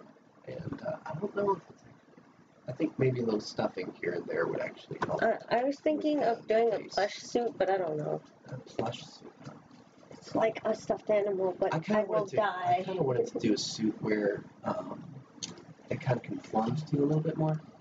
Kind of like, because Saphron, in my mind, never was a big hater. Minky. I have the Minky. It's just the yellow I need to see. We are planning on getting Saphron into a suit. It says for Nook. Well, thank you. Hey, hi. I got a word of another settlement that needs your help. Well, Dion Harrison, I appreciate that, and as the General of the Minutemen, I will be on my way soon enough. Lucky for me, we've got this portable Pip-Boy application here, and we'll be able to talk as we are probably casting down some super mutants, or doing whatever else this settlement needs, including finding cats. Because I'm pretty sure I went through a cat finding quest that was really, really weird for me. Found a few death claws in that one. Anyways, yeah, I was a major hoarder in Fallout 4. Every legendary thing I came across, it didn't matter about being a junkie's left arm piece or whatever. I would collect everything with a star on it and hoard it all in one settlement, and I think it was the Red Rocket, and then I transferred everything from Red Rocket to Spectacle Island. I had upwards to 50 plus settlers on Spectacle Island, and I almost had all of them scrapping until I finally realized that no matter how many people you have scrapping, it doesn't matter. It doesn't really affect the amount of scrapping past 20 people scrapping. So I went ahead and used some of them to up the happiness, to up the scrapping, so I wouldn't have to be farming, finding fans for screws and stuff like that. But it's not working. Yeah, it was pretty funny in my opinion. There it is. Because I had all of these legendary weapons and all of these armors and hello. Hello. Oh, hello. And it is I. Oof. It's Dort. This hair. Lurking in the shadows. We're backwards. Oh. To be your guys, I this goes here. And this goes here. Hi. Yes. It's a head. It looks more like a raptor than an alligator, in my opinion. Well, there's a raptor head base. It's because I think this one's more dragon-like. Yeah, I think we'd have to add on to this just a little bit. Oh, well, that way it's not such a prominent cheekbone. Cheekbone? Yeah. Oh, we go here. I think it would still Nook is the one working on this. We have to empty it out. Yeah, he cut the jaw. It out. We have to make sure that it all goes. It doesn't work. Yeah. Railroad is pretty interesting. I found a way when I was talking to a friend that you can. Hey. Yes. Hi. I like ham. I'm moving my head already like I'm wearing it. Yeah. You can tell she's very excited about that. Okay. We were actually talking with a friend when I used to work at Pizza Hut, And there's actually a way to get everything in the game before you actually complete the main storyline. Hey. Your jaw is way off. Okay. Hey, you. I think you're really cool. I think you're really cool. I like you a lot. I want half. Okay. Ugh, I'm getting foam in my mouth. I'm done. But anyways, if you actually, it's before the major quest that you have to actually decide which faction you're going to be with. I want you to work on it. In which case, you can actually choose and complete all of the quests. Like with the railroad, the major thing is ballistic fiber weave that you can get from completing a certain amount of quests inside of the railroad, and you can just keep on doing that. You can always be with the Minutemen, no matter how many settlements you don't actually save. And with Brotherhood of Steel, well, they're pretty low cut, actually. They're the ones pushing you towards the main storyline. But when you go to the main storyline, side with the Minutemen and take out the Institute after fulfilling a lot of the Institute stuff. You're accepted into the Institute without reading it. You know? Look how cute this looks. So you can actually get a lot of stuff from the Institute, including synth grenades and all this other stuff. And then you can actually complete a lot of quests with the Institute without siding with them too much. You can get all this exclusive stuff that the Institute has to offer, which isn't actually all that much, surprisingly, just like food without radiation and stuff like that. And then you take out the railroad after you've gotten the ballistic fiber weave and all this other stuff. And after you've maxed out all the quests with them, then you side with the Minutemen, go into the Institute, activate the evacuation call. Make sure you do that. And make sure that everybody else is getting out before you leave and set the detonations. Well, after you do that, you can find synths actually roaming, like actual, human synths roaming the wastelands looking to become part of your settlement. Well, at that point, they're just as well human. So, so basically, you got that, and you're good with all the Institute synths. Well, Paladin Dance, spoiler, is actually a synth. So if you bring him to the Brotherhood of Steel, they'll open fire. Well, it doesn't count against you if you open fire against the Brotherhood of Steel in self-defense. So since you fire against them, you can literally wipe out the entire Brotherhood of Steel. Oh, hold on. Oh, I managed to get a mutual ending. Had the Railroad Brotherhood of Steel and the Minutemen to stay alive all together. Yeah, that's pretty cool. But basically, you can wipe out the entire Brotherhood of Steel and take Maxon's coat and his gun if you can disarm him, and a couple other things too, and still be good with the Brotherhood because they open fire first, and then just don't bring Dance afterwards, and you'll be good with it. And then Far Harbor is definitely a different story. That is very interesting. You can actually nuke Acadia in Far Harbor by telling the Brotherhood of Steel about it. It's very interesting. You can also, in Nuka World, you can choose to either become one of the raider bosses, like, telling the raiders, hey, go into the Commonwealth and yada yada, or you can wipe out all the raiders, which is what I would for. Because the Minutemen would get very angry at you if you let the raiders start taking over the Commonwealth, which is very interesting from Nuka World. But I liberated Nuka World, which is pretty funny too. Ooh.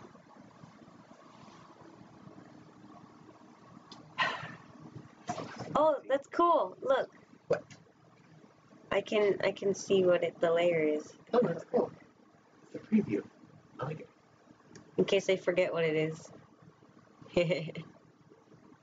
I didn't bother. I need to put your nose. Moon says, I don't remember if I have showed you. What'd you say, Rebecca? Suit. Oh, just let her in.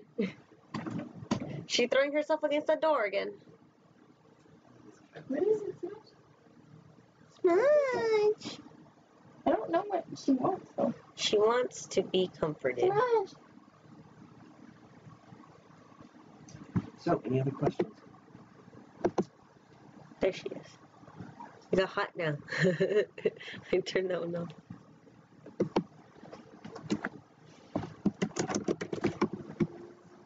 Oh, it's catching. Meow. No. What does she want?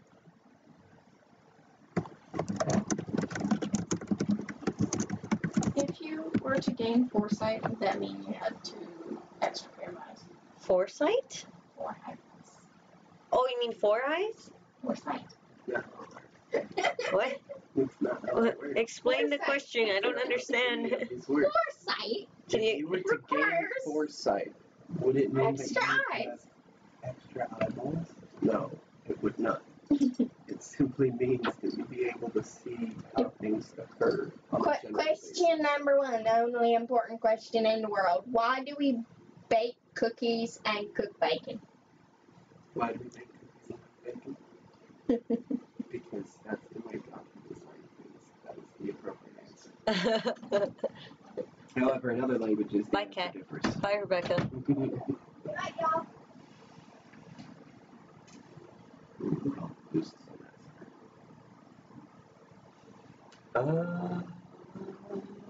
I made your nose into her. You. Okay. Where is this? No. Okay. Hold on. Wait. Doodles. Okay, let's look at the doodles. Did I fix the doodles tag? I like how chill it is. Pretty chill. It's like winter chill up in here. It's beginning to look a lot like Christmas. It doesn't snow over here. It doesn't snow where we live. There's presents under the tree. Enough for you and me. Enough for you and me. And there's another verse of us that will work out for a parody. And we will. And we'll all have cheer.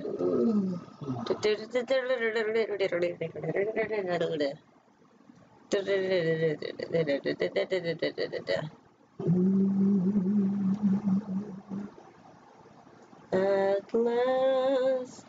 At last.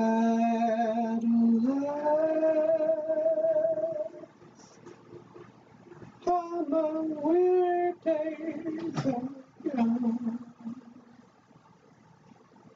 At least I think that's how it goes in the picture.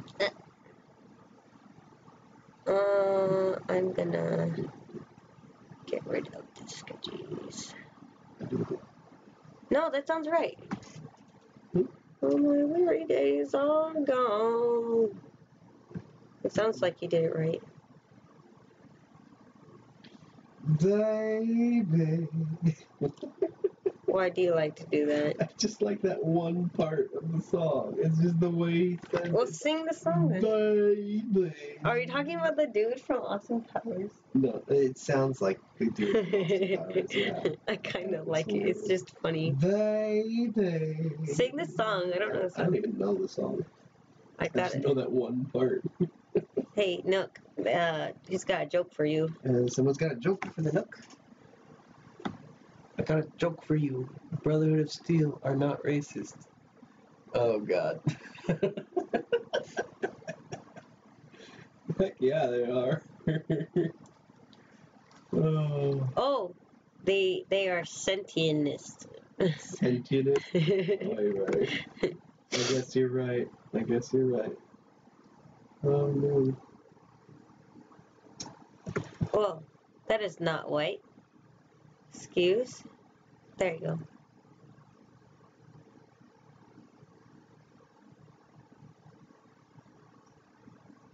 Look at the cutie little eyes.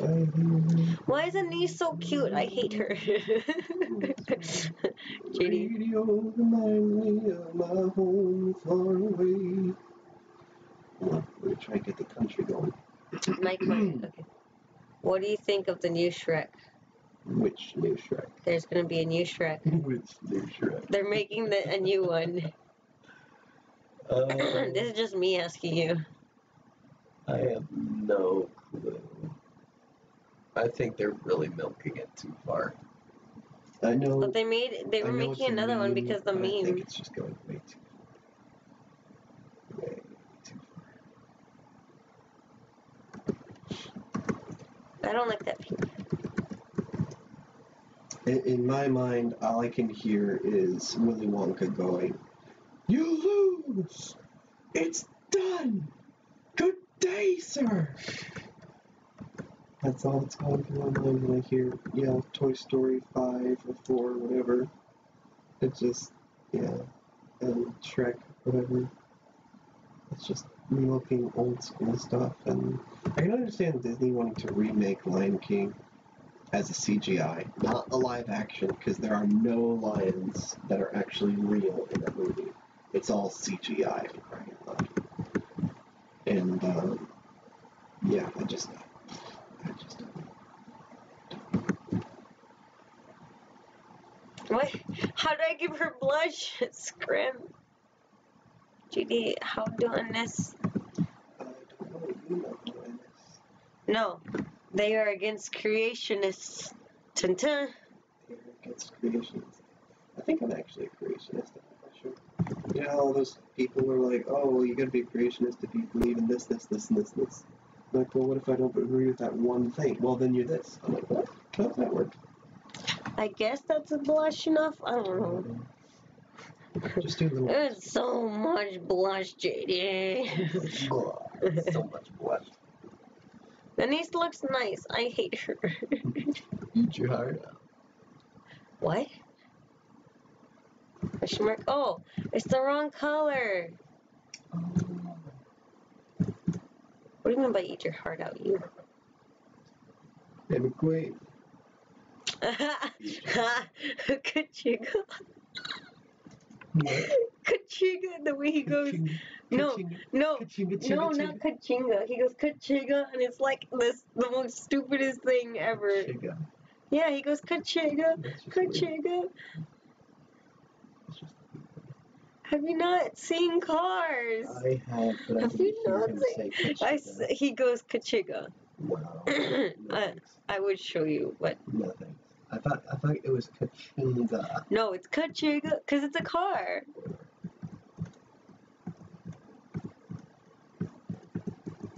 No wait, redo that. What else? What do you think of Anise? Actually, I think we should explain to people who Anise is. I think Anise is a beautiful small bean. Explain Anise. And Anise is a... It's my Sona. Anise is a moth that is another Sona of Saphron. And she... I don't like her, but I like her. Basically, the whole thing with Anise is she's constantly being told that she's beautiful, or she has beautiful wings, or stuff like that. And she does not believe it one bit. As a matter of fact, she thinks it's just people trying to be nice, and she constantly has this complex of nobody really loves her or something like that. No, not that. She's a hopeless romantic, is what you said to me. I remember you describing her as a hopeless romantic, but she's still very shy and doesn't really think of things as I'm ever going to have a fantasy. But she still dreams about having like a fairy tale ending kind of thing. What? Hold up. Freaking hands. Anyways, I really like Anise. She's just a small bean. I screwed up.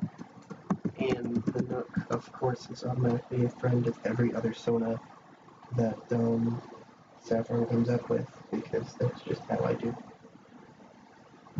It's true.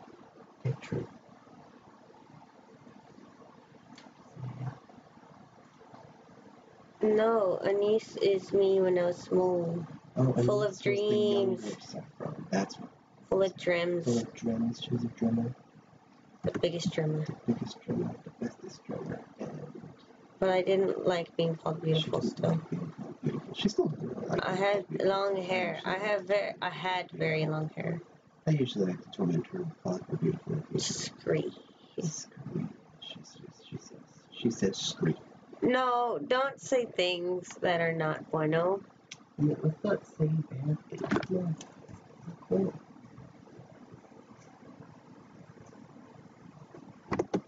Donuts. Donuts. Anise is me when I was younger, and I was So, full of dreams. Anise was Saphron when she was younger, when she was full of dreams, before all those dreams decided to die or something like that. And I never felt good about my hair. She really felt good about her hair. So she it's because it brought an unwanted attention. And she didn't like all the attention, she says. She didn't like all the attention that the hair brought. I mean, it's just kind of weird when you go to Mexico and, you know, all girls just want to touch your hair for some reason. It's just No, not Mexico. It's just my sisters had that. people loved my hair And regardless. Loved Amaryllis's hair. So, But they didn't, I felt like they didn't pay attention to me. Okay, so she had this idea when she was younger of even though you have certain attributes like hair or, you know, curves or beautiful eyes, that didn't make a person. And that having one of those aspects somewhat drew away from who the person really was. And that's kind of how Anise's mentality is.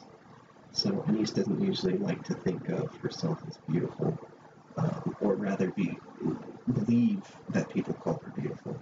Instead, Anise is kind of just reserved to the point. Like Anise doesn't. I'd rather just be me. She's very quiet. Accept me instead of what they think I look like. That kind of thing. So if I did get a suit of Anise, it would be. I'd have to be quiet. She'd have to be very, very quiet. And I think that would really suit Anise's personality. Not even speaking. Like, they're called silent suitors. Silent suitors. Which is going to be hard for me because I like to talk. I don't think so. Because when you're Anise, I like to talk. When you're Juniper, you're bouncy like Juniper. Okay. No, Juniper's sad. Okay, just because Juniper's sad does not mean Juniper's not. He's a sad boy. Okay. God almighty, I've seen Juniper way too hyper for his own good, even though he's depressed and sad. It makes me cry inside. Okay, bye. Bye-bye. There goes Dion. Oh, okay, bye. Bye-bye. Do good, be good. Make good in the world. Yay. Good in the world. Do good, be good. Do good, be good. Excuse me? No. Oh, it's an ant. Oh, that's fine. It's not as bad. He's dead now. Okay. But where do ants come from? So, any other questions? New questions, old questions. I already said questions. No, I'm kidding. Who do you like more? Cheese or ham? Who do I like more, cheese or ham? I like potatoes. Potatoes are good. Potatoes smell like flowers. What? Potatoes are, well, no, they come from flowers. Potatoes come from flowers. JD. Yes. Potatoes come from flowers. Okay, so potatoes do come from flowers. But they don't smell like flowers. They don't smell like flowers. Excuse me, sorry. I've been sick. Yeah, we've been recovering from sickness. We've got to go Saturday, I think it was. It is Saturday. I can't believe it's this Saturday. Scream. All of his family. My niece and nephews. And all the little ones. Family is weird. How about I find a song to sing? People like to fall asleep to singing. And people like to listen to singing. and I like it when people listen to me, so I sing. Usually, Even though you don't like attention. even though I'm very antisocial. Yes, I'm not a very charismatic kind of person. I'm just somebody that people like. And I know what to say that people like, so that's one of the other things too. Let's see here. Sing Christmas. Sing Christmas. Sing the Christmas Boar song. Sing the Christmas Boar song? Yeah, Christmas Boar. You mean Boar's Head on the Table? Yeah, that one. Basically, it was an old school song, really, really old, back in old English days, when all they had for dinner was a boar's head on the table. And so it was a majestic feast or something like that. And it was just renowned as the boar's head and the song of the boar's head. And it was just one of those big things for some reason. I don't know why it was. But I don't know the song for boar's head. Heck. And I have an old Moon is back. Too. Guess what, Moon? You're a moderator now. Moon's a moderator. I'm proud of you. Well, Saphron and I are both proud of you. Congrats, you've done it. You are a moderator. Moderator Moon. We trust you. We trust. We trust. We protect. In Moon we trust. In Moon we trust. Let me find some Christmas songs here. I know my phone's gonna die soon, but who cares? I certainly don't. What happened to the charger I gave you? Oh no, I just put it on your bed.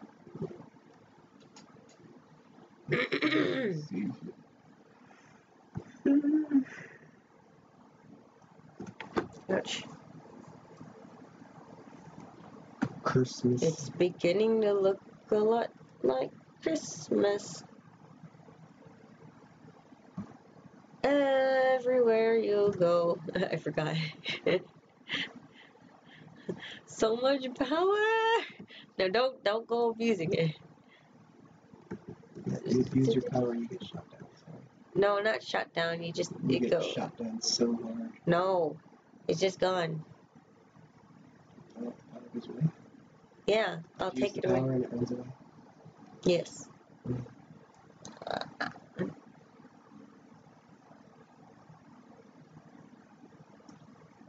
Jingle bell,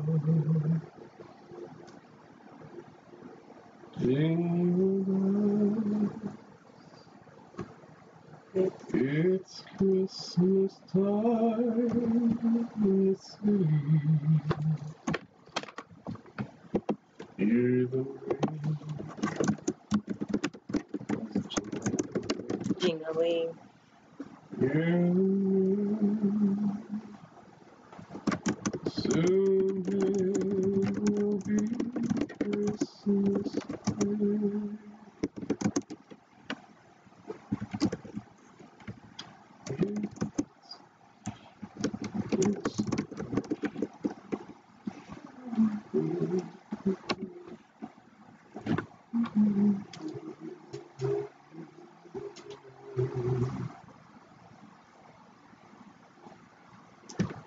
Sing song. Sing a song. Song lyrics. Hurt me so.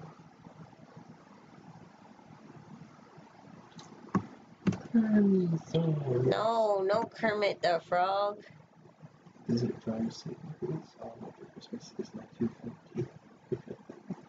I hate that song. And shepherds, angels for the realms of glory, angels we have heard on high, all blind sign or often sang. What? This arm is broken. Away in a manger, blue Christmas. Oh,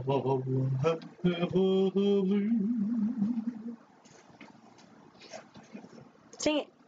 Sing it. You started it. You started. Ding dong dong ding dong dong. No, you started the blue caroling. Christmas. Children go where I send you. Chipmunk song. No. I hate the chipmunks. Christmas is born in Bethlehem. Christmas dinner.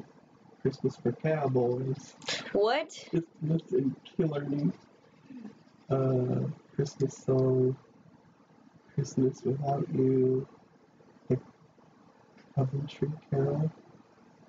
Deck the halls, ding dong merrily on high. Do they know it's Christmas? Oh, that's the song you hate. Is it plugged in? Oh yeah, do they know it's Christmas? Do they know it's Christmas time? Here, Band-Aid Christmas song. Do you hear what I hear? Drummer boy.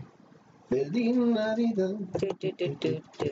Feliz Navidad. Do do do do. Frosty the Snowman. That's perfect. What? Thumb, thumb, thumb. What?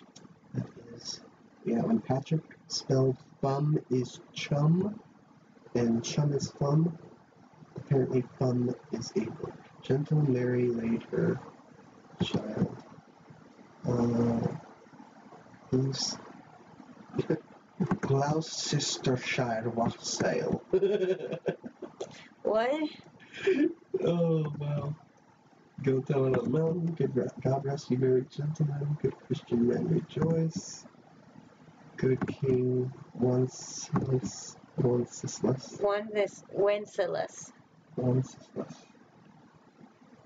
Grandma got run over by a reindeer. Greatest gift of all, green sleeves, hallelujah chorus. Green sleeves? Green sleeves, that's what it says. It's a, I didn't know it was a Christmas song. Hallelujah. Hallelujah. Hallelujah. No. Hark, the herald angels sing.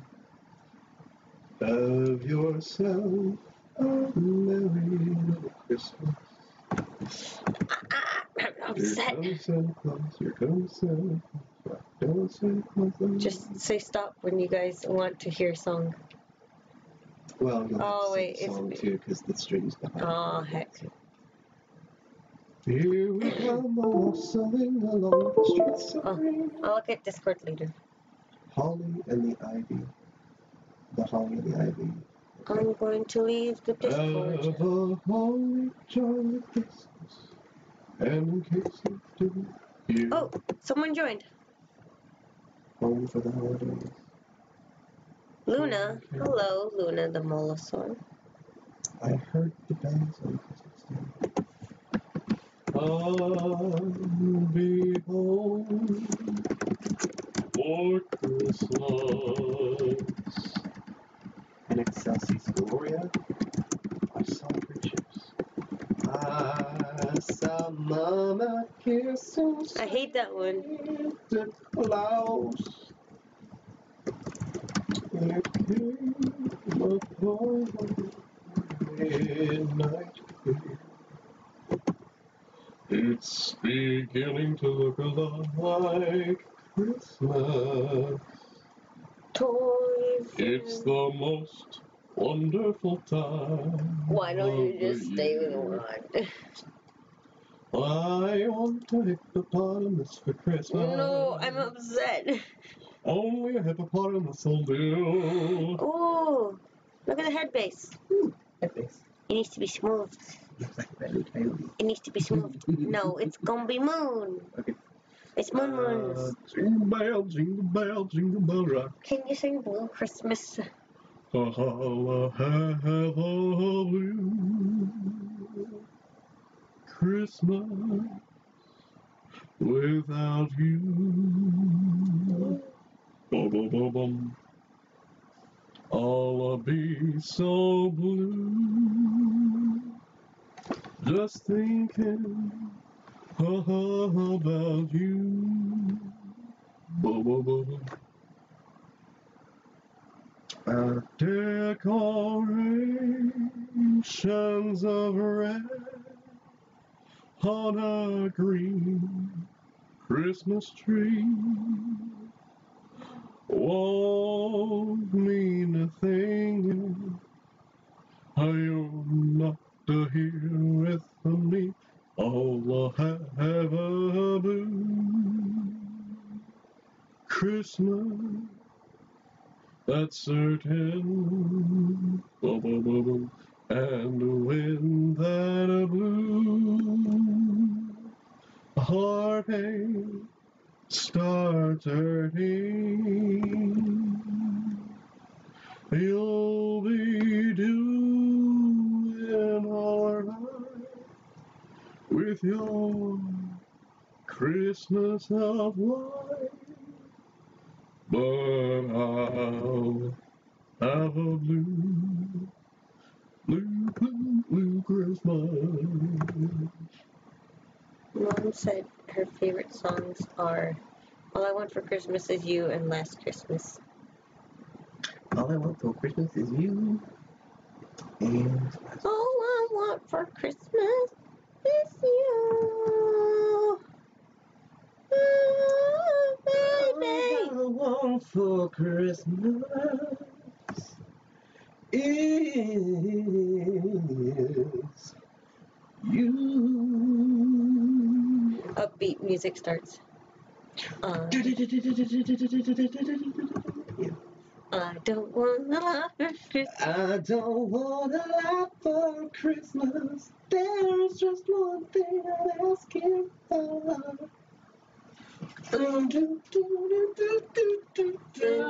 Underneath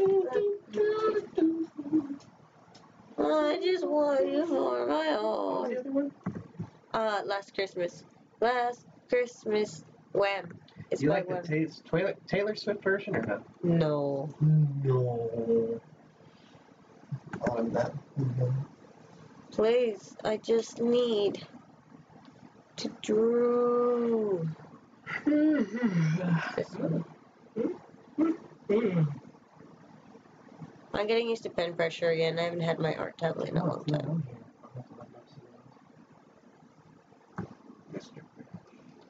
Oh, are you gonna sing the Grinch song? Nothing for Christmas. I like the Nutcracker a lot. Oh, look on, all ye faithful. Come on, everybody. Look on, Emmanuel. See, I told you no Taylor, Liz. Oh,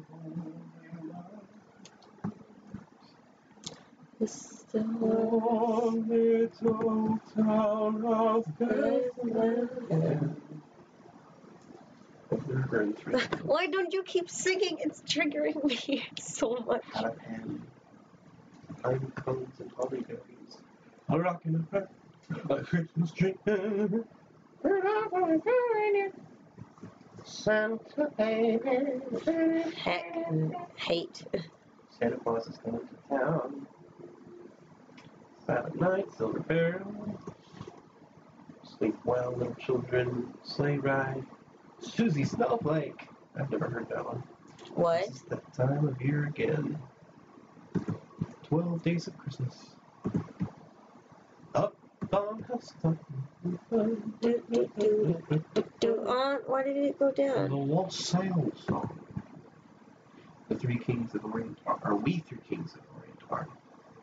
We Three Kings of Orient are. Tell them a fun fact about the Three Kings. And gifts we travel so far. Genie, tell So, them a the fun fact about the Three Kings is most likely they were not actually kings, And but in there fact, was not three. just wise men.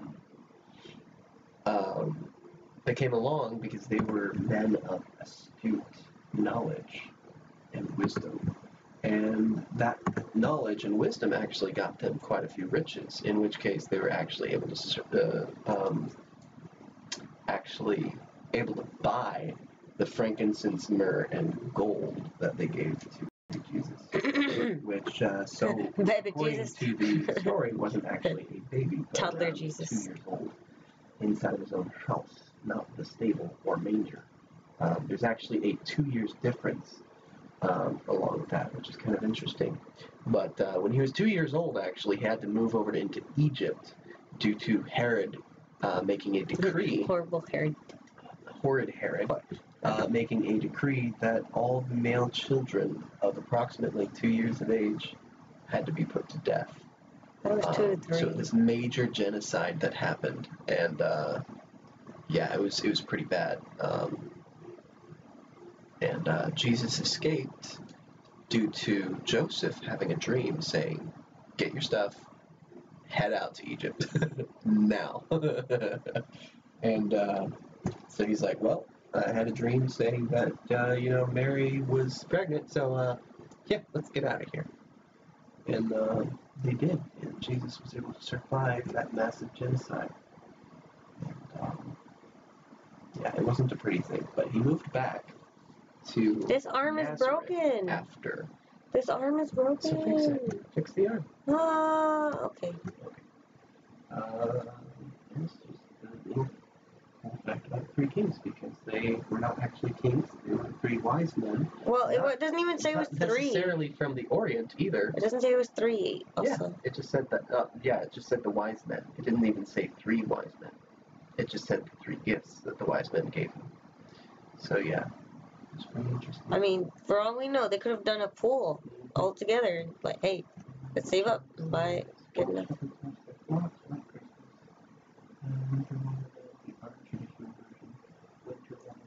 Untraditional. Oh. Alright, so we find the lyrics to Last Christmas. 3 hours later. Please. Yeah, sorry about that. Hey, it's a string. It's just bound to have that kind of thing. Last Christmas, song by Wham! With an exclamation point. Yes.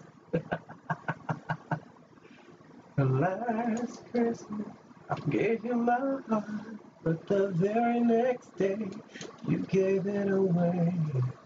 This year, save me from tears, I'll give it to someone special. Like Saphron. No. I refuse. I completely lost my where I was on this lyric. Stop being infatuated. Oh my gosh. What? I said stop being infatuated. Who's infatuated? You. How am I infatuated? Because you said me. Am I infatuated with you? Yes. Is that what you're saying? Yes. What do you mean, wow? Wham! Wham. Ham! Wham has the words ham in it, I approve. Last Christmas, I gave you my heart, but the very next day, you gave it away. This year, save me This arm from is broken, I'm tears, upset. I'll give it to someone special. Once bitten, twice as shy. I keep my distance, but you still This arm is so tiny. Look at it. Baby, Jenny, do you recognize me? look how tiny. That is a tiny arm. Why is it so tiny? I didn't mean to. Fix it. How? Fix it. Wait. Okay. Okay. Okay. Okay. Okay. Okay. Hold on. Okay. How do I fix this? Tell me, baby, do you recognize me? Well, it's been a year, it doesn't surprise me. Merry Christmas, I wrapped it up and sent it with a note saying I love you, I meant it. Now I know what a fool I've been, but you kissed me now. Are you making it country or like trying to do I have no Elvis? clue what I'm trying to do with it. I'm trying to like find my way with it. It's okay to have broken arms. No, Moon, no, it's not. It's not okay to have broken arms. I mean, no, never mind. You know, I take that back. No, stop. I'm singing it like Taylor Swift. No. I disapprove. Please, save me from tears. I'll give it to someone special. I'm dying. Oh, it's the same thing over and over again. Yeah, that's what it is. That's how them olden songs worked, dude. It wasn't even that old. When was this written? It's old. It's an olden song. The olden song. Overview. The olden song. Okay. 1986. It's not that old. It's the olden It's song. not that old. Sing the oldest Christmas. No, the oldest Christmas song is probably the boring one. No, it's not. Is it probably? Oh, you know what? This is the floofs. Remember the floofs? Nah, no. They kind of go awkward a little bit. Kind of like Jade and Yuki's hair.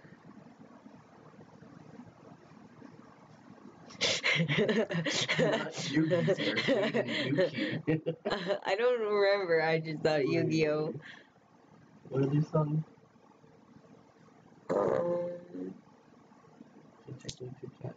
Oh, the Polar Express song. Oh, the Polar Express. Josh Groban did it. I love how Josh Groban just sings. Is that the guy you have a mush on? I have a mush on Josh Groban, yeah. Explain a mush. So a mush is a man crush. It's not like anything like infatuated. It's just like, oh my gosh, I wish that I had your pipes. That kind of thing. You know, I strive to be like you. That's kind of like a mush. That's not a mush then. It's just admiration. Oh yeah, believe. No, it wasn't believe. It is believe. Yeah, believe. You don't want to know how because I played it for orchestra way many back then years.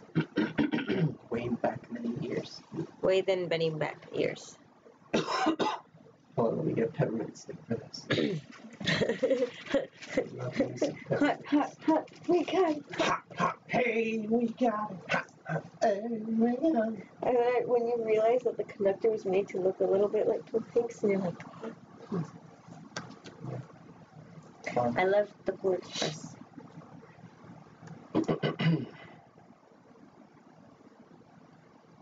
Actually, are we able to? No, we wouldn't be able to play the music. Otherwise, it would really. Nook has activated his trap card. I can just imagine that you've activated my trap card. I need to animate that. You know, there's actually a Tanuki archetype. There are well, not archetype, but there are actually Tanuki cards in Yu-Gi-Oh. It's amazing. You need to look like you're smirking more. You give me the little tooth. Give me the anime smile. Well, hold up. It's because that was the placeholder. Because it's like 2D, trying to be 3D, but it's not. I love Saphron. Oh, wait, no, I forgot. Stars in your eyes? No, they're crosses. But that's close enough. But it's how her eyes always are. Hold up, we need the. Okay.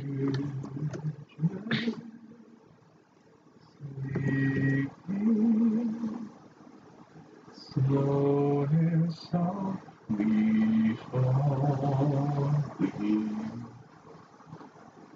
dreams are calling,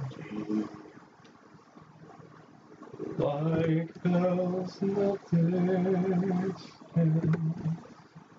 We were dreamers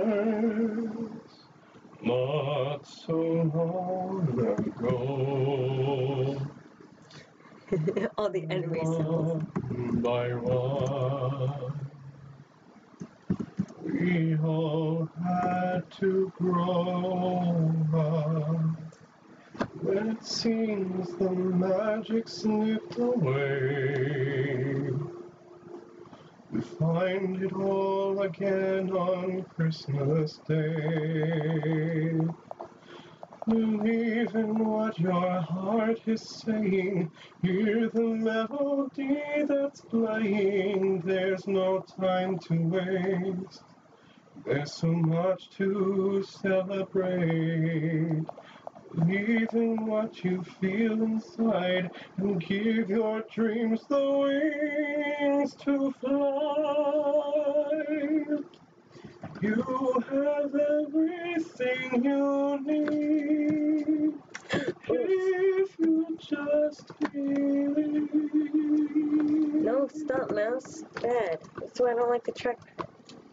And that's actually the only notes that Yep, that's I all. really want to sing right now. Okay. That's such a good song, and I really want to practice it later for like something really good but I don't want to be yelling at like 10 o'clock at night, like belching out all these awesome notes. Oh, it's actually past midnight for us, but it is. Oh, it's gonna be 1. I think I'm so used to staying up that I don't know anymore. We're eating peppermint. I'm eating peppermint.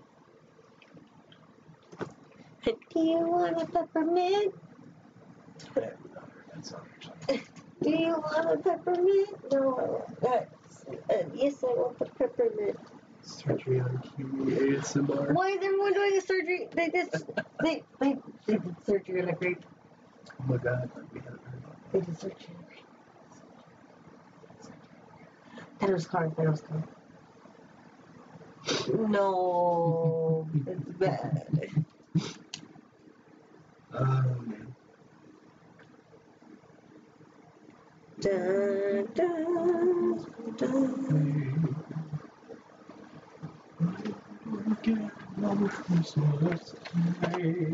12:53. Yeah, we're in the same time zone. It's too far.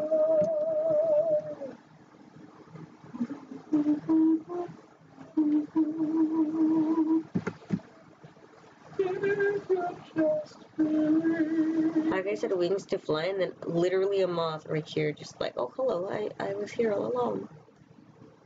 I'm gonna have to kill it soon. I actually really hate peppermint. Why say that weird peppermint? Moon does not like peppermint, JD. Well, that's okay. I mean, we all are entitled to what we like. And I kind of like peppermint, but I really love vanilla.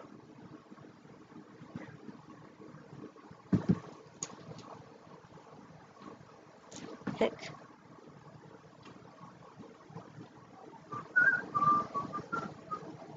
Please do papyrus. Oh no, you can't because he's too loud. Human? No, What are you doing, human? Screaming.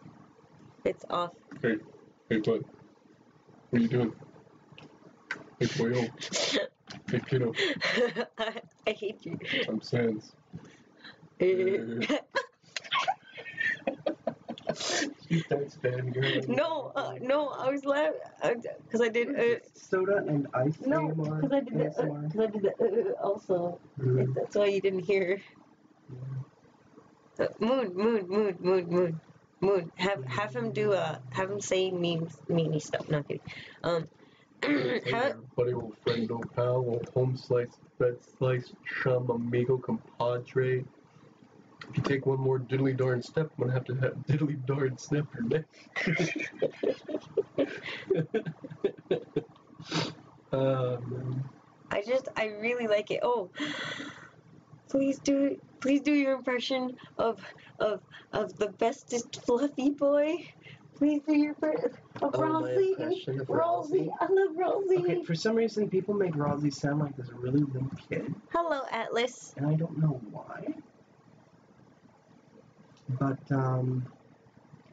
what's some of the things that Ralsei says? The way you had him. He's just really kind. I kind of had Ralsei kind of like... No, you didn't. You had him like a really nice... You had him like a really nice, proper English. He's a very proper kind of person, because Ralsei just seems like that kind of... It says you should do voice acting. Thing. And I can do voice acting, it's just I've never really found anybody that... It's because you need to read comics and to read comics and do the voices. And then that's how you get attention. But you don't like attention. Since I've done Ralsei, so I don't remember how I had him. Ralsei, you had him like so nice. I do remember seeing other people do Ralsei, and like Ralsei plays, I just don't like it. Your Ralsei is better than any other Ralsei I've ever heard. Okay. Can you try and do it? Okay, I can try and do Ralsei. It's like that. It's like that, but less nasally. Less nasally. Less nasally. Yeah. So, no, Chris, don't talk about the meat.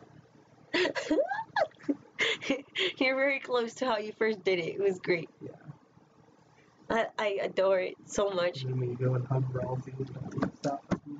Oh. Oh, okay. Okay. Please, where is my pen? Oh, okay, it was gone and I was so sad.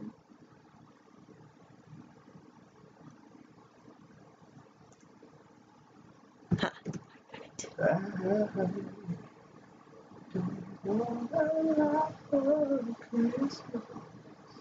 Oh, I'm not on that one. There's just one thing I don't care about the presents underneath the Christmas tree. Sing it like Sans.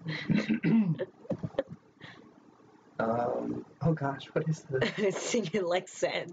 Sing like Sans. Sing a song. What do you think Sans would sing? Play me out, Sans. Okay, Sans. What?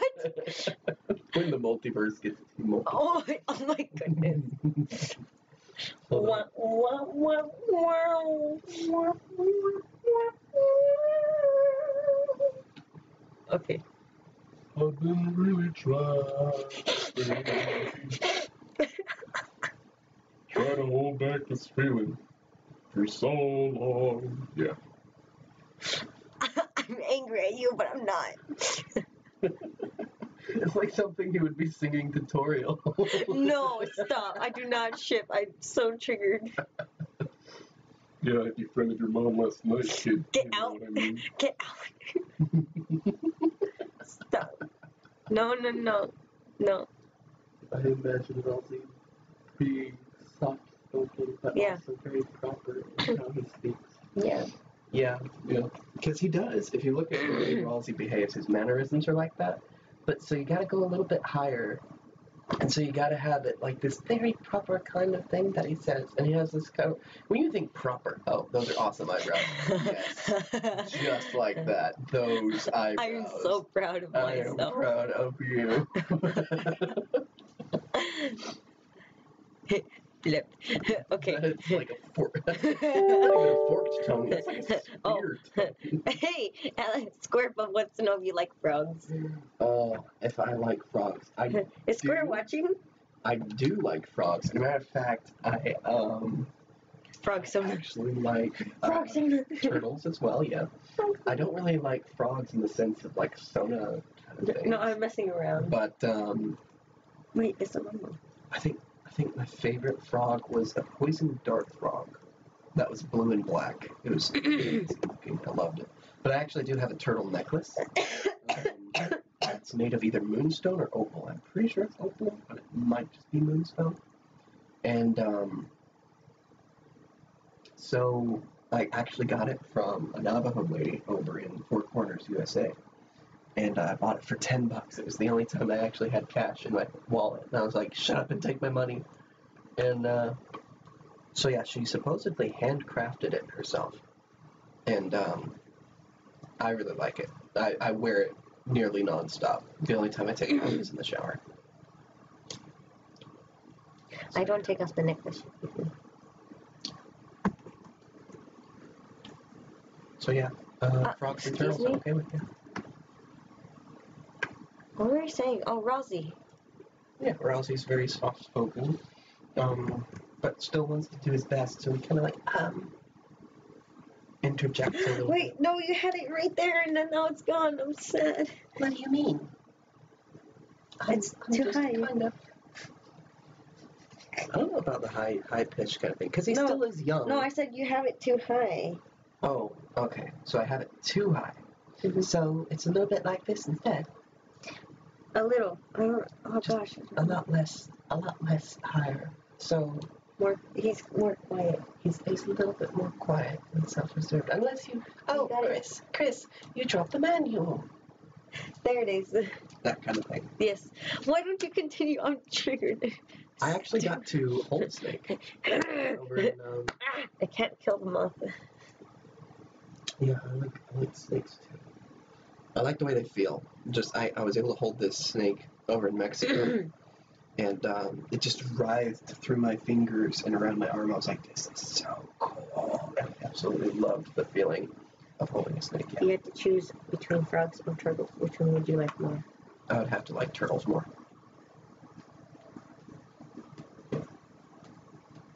if I had to choose between frogs and turtles, I would definitely be turtles. That moth must die. And yeah, the whole British thing Okay, good. was intentional. When I was giving a voice to Ralsei, I kind of wanted to have the British accent to Ralsei because It's gonna be where teeth are. No. Like, it's gonna be the top set of teeth. so you'd want to fuse the lower jaw with the top jaw. No. It's gonna be open. Like, I'm gonna fix it. Oh, okay. That's perfect. Right? Yeah. Except give him more of a... Heckin'. Ow! Ew. You're the one who killed them all. It's because they're gonna eat the fabric. Okay, it's not, that's a stereotype of moths. They don't always eat that. No, I'm talking about these ones. No, these don't. Oh. Well, Just I was taught wrong then. Anyways, but yeah, I kind of wanted to give Ralsei kind of like a little British accent because he's so proper and, you know, well-mannered, kind of given that kind of thing. And if you, without the accent, without that kind of thing, he's just Ralsei. He's Frisk's best friend, that kind of thing. And I just really enjoy the British kind of accent to it, just the slight British accent to it. Because if you think about, I'm really big into the whole what Deltarune was. If you look at game theory's explanation, I don't like it that much. What it was Frisk's imaginary world. Chris. Oh, sorry, Chris's imaginary world. And I found it interesting how it all just kind of interlaps together, but I don't think it's actually that case. I mean, it certainly does have those settings to it, but we have to find out in Chapter 2. I'm excited. What the deal is with it, and I really liked it. I really do. Just the way the theory comes out. It makes a lot of sense to me, but yeah. Ah, they're back. Oh, hello. Oh, hello. Do you want me to let some mention? Children. No. You know, Kermit actually did do a Christmas song? He did? Yeah. Find it. It's actually in the Muppet Christmas Carol. Sing it. Let me find the lyrics to it. Because I have it on my phone, it's just I don't know actually all the lyrics to it. Can't wait for Chapter 2. Oh, excuse me, I need black. One more sleep till Christmas.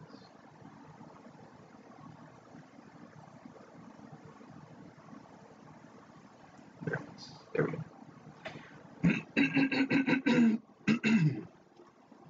Kermit the Frog, one more sleep till Christmas.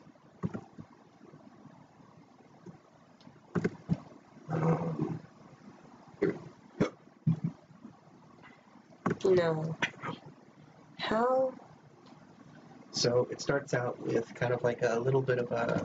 There you go. Oh, it has kind of like a...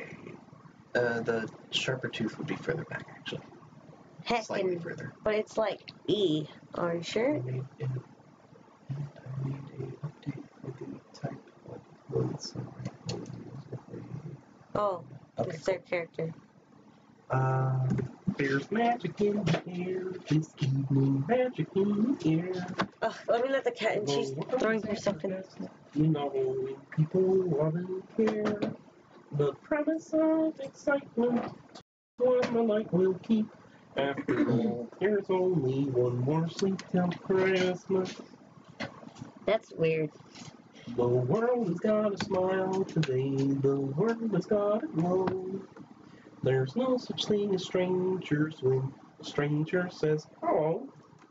And everyone is family, we're having so much fun.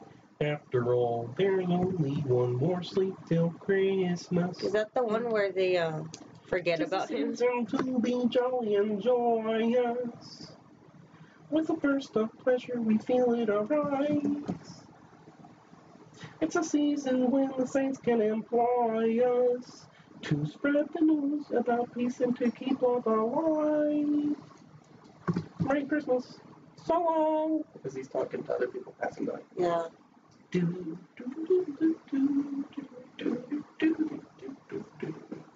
It's a really great song. You should look it up. There's something in the wind today that's good for everyone. Yes, faith is our hearts today. We're shining like the sun, and everyone can feel it. The feeling's running deep. After all, there's only one more sleep till Christmas. After all, there's only one more sleep till Christmas Day. Was this the one I was using? Yes, it was. And so that's Christmas with Kermit. Yay!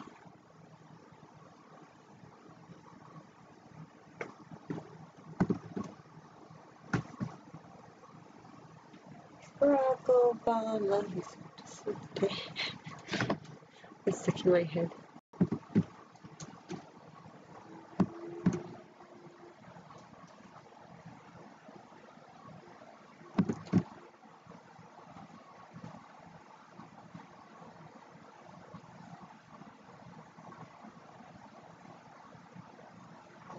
We're Marley and Marley. We're Marley and Marley. What's going on? Oh, okay, it's catching up. What song would Papyrus sing for Christmas? No.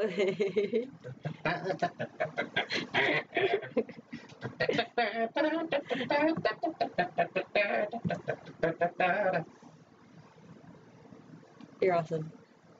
We get some gingerbread cookies and we take them all. Put him into the spaghetti. Put them in the spaghetti.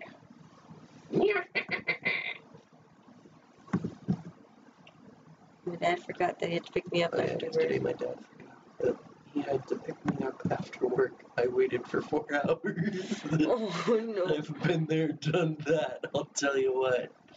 Oh man. What happened? I had to wait. Oh, okay. Except it was after my dad picked me up. He had to work on a tractor, and I was just beat after work.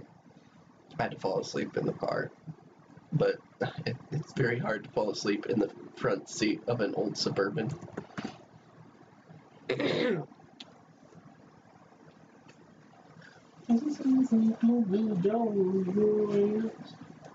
Sounds so strange. I guess I'm outlining it now. And the solution becomes the very last part of our ministry. What? Why? We are here, gathered together, for a beautiful story told by my mother, the narrator. Let us begin. Once upon a time, Oof. there was another man by the name of the old town had a family of 4. He and his 2 parents.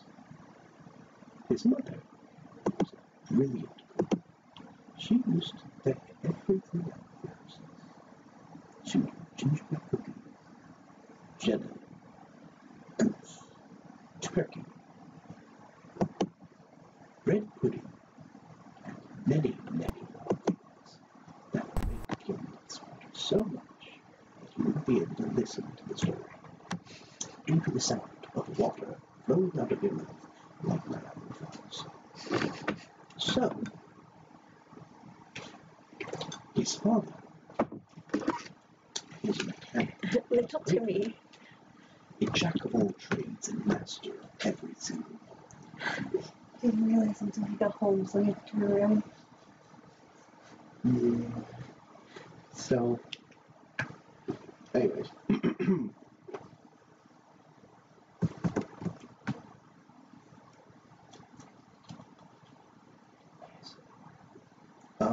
No.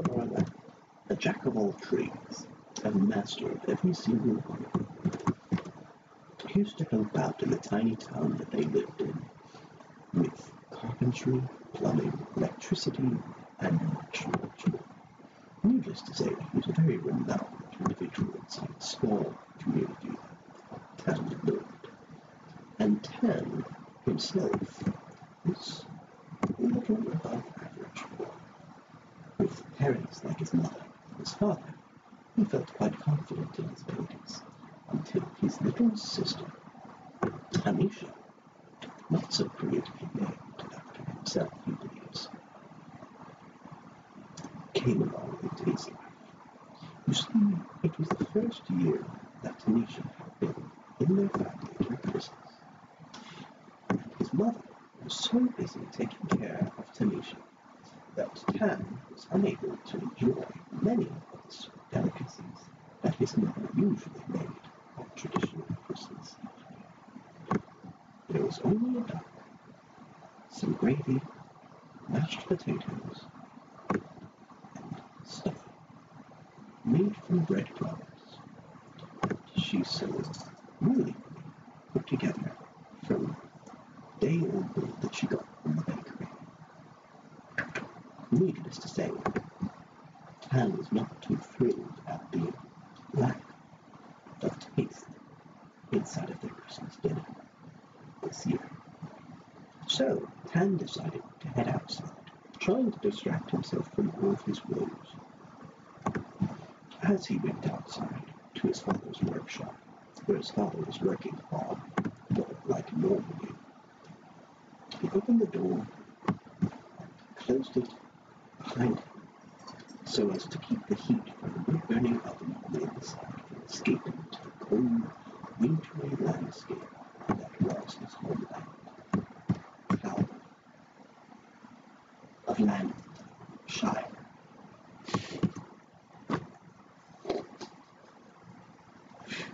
I'm having too much fun with this, sorry. You are. Okay. So, as he came in to inspect what his father had created, his father simply took a step back from his work, put his large, ruddy hand over Tan's shoulder, squeezed him close to his side and said, "Yep, I think I've had quite the work done today," as he gestured to his new creation, a rocking baby cradle. This infuriated Tan inside him, so deep within his soul that he felt as though he didn't need to have the heat from inside that was created by the wood burning oven. Instead, he'd rather face off against the cold. It certainly would help him cool off from the venomous fires that burned within him. He couldn't explain why. Perhaps it was jealousy. Perhaps it was sibling rivalry. Perhaps he was too young to understand. But to this day, Tan will tell him, was certainly the time. Tan, still seething with anger about his little sister's arrival finally, had decided that he was going to do something about it. That night, as he lay in bed, before falling asleep, he shared his room with his sister Tanisha. However, this night, right before Christmas, he decided he was going to change things. He was going to take his little sister and take her out for a sled ride in the snow. However, as he gently took her out of the cradle as to not alarm her and cause her to cry that annoying cry that she did on a regular basis, he took her downstairs, and as he was making his way down the hallway on the upper floor, he noticed something jostling the Christmas tree. As he kneeled down so as to not be seen, carefully hiding himself amongst the shadows cast by the rails of the staircase, he looked down, and in the dim, cold lights created by the fireplace, he noticed a very figure, not unlike the guise of the very famous Santa Claus. As he saw the large rotund figure in his red coat with white trim, big round leathery gloves with boots trodden with snow and ice, he realized, crap, there's someone in our family. But I cannot alarm mother and father, for I have my sister in my arms. Surely they would think I would try and take her out for a freezing snow. Thomas fled. I'm too tired, guys, sorry. English isn't exactly my strong suit when I... Okay, everyone's gonna go sleep. He simply snuck his way down the stairs, ever so slightly, avoiding all the creaky steps, as the large figure was still putting boxes underneath the tree, pulling things out of his sack. Everyone's gonna go sleep. Stuffed the stockings.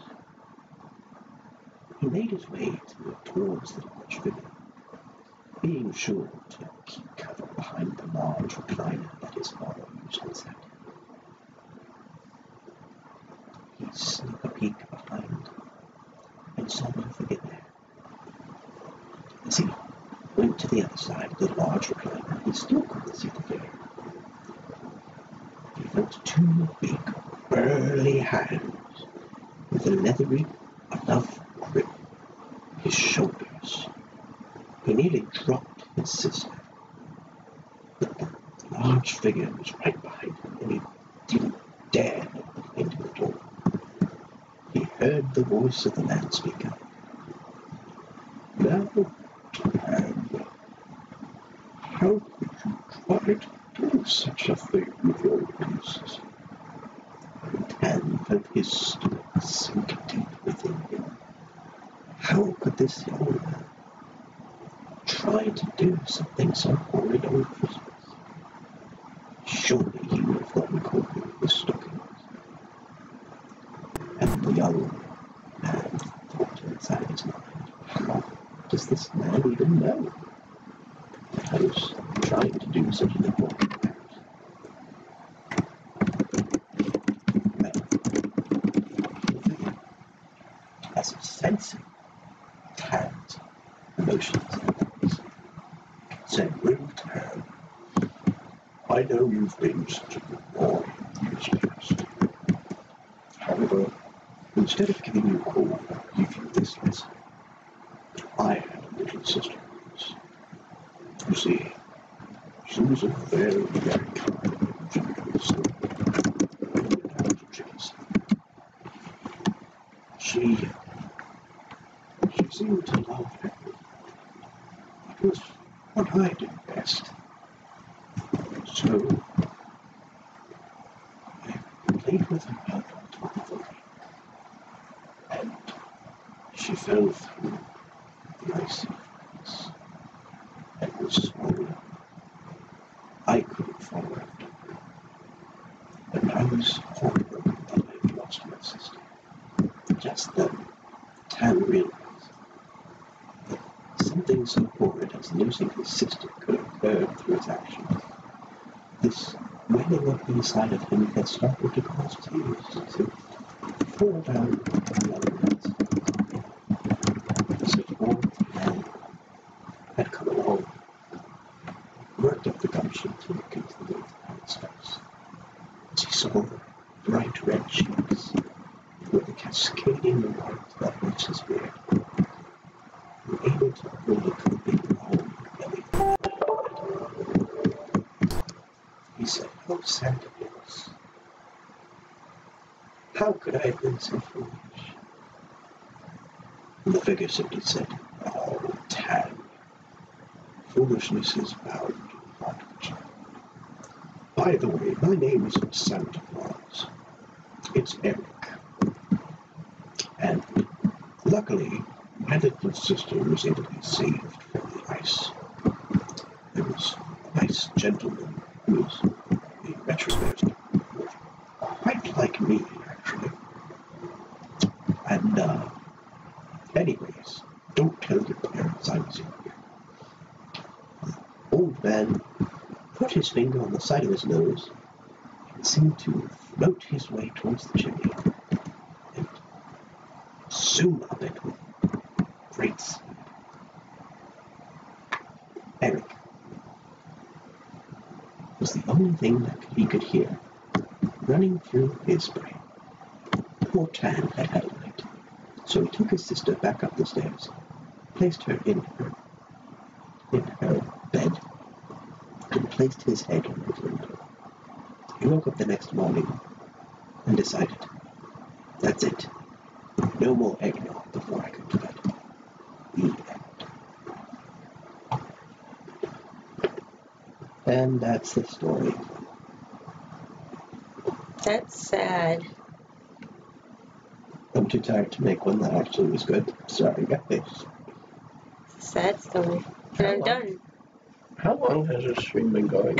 I'm done, besides the pink ears. 1 hour and 30 minutes. Leon came to say hi. Oh, hi, Leon. He's gone. Okay, bye, Leon. Someone's still watching YouTube. Oh, 3 hours now. Well, we're gonna finish soon. Would be considered you? Huh? No, it doesn't count me as a... Oh, well. I'm almost done. Anyways, I'm certainly done. So I'm going to go ahead and transfer everything over to Saphron here. No. Just let me finish. Okay, just let you finish what? It's done. No, it's not. You said it's done. It's almost no, done. Let me finish. My little pink ears. Don't forget the stripe. Oh, yeah. Don't forget the And I gotta outline the... No, the leaves. The mystical leaf. It doesn't Okay, matter. fine. It's not something you perceive. Does it go here? Yeah. From the base to about the midpoint there. Yeah. That's generally how I draw it.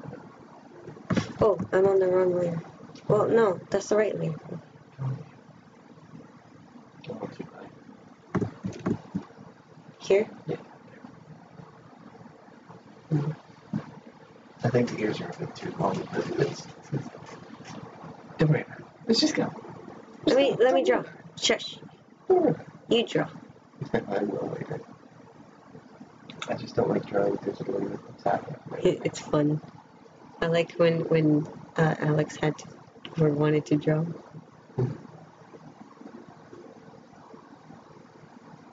Alex is also like, why didn't you ever tell us about the ears? Oh, sorry. It's just kind of like a small detail that changes every now and then. It's not very specific. It's just a fun swoosh. A swoosh. A swoosh. Hold up, I need baby yellow. Audio pound, some amigo compadre, home slice, friend slice. I don't like drawing stars like that. Let me actually draw a star.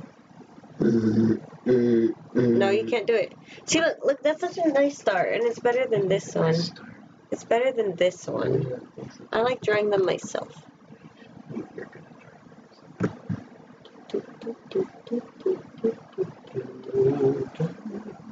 Should I color them in? I don't really like it. Oh, wait, no, it does look nice.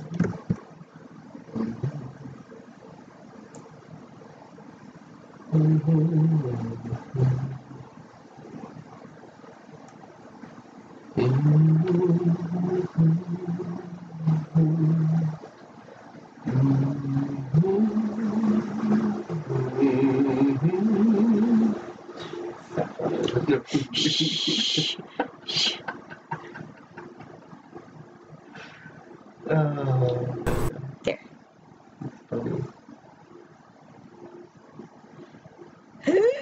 No, I'm kidding. Like a heart flopping. Her poor little heart. Her poor little gator heart. Where would it go?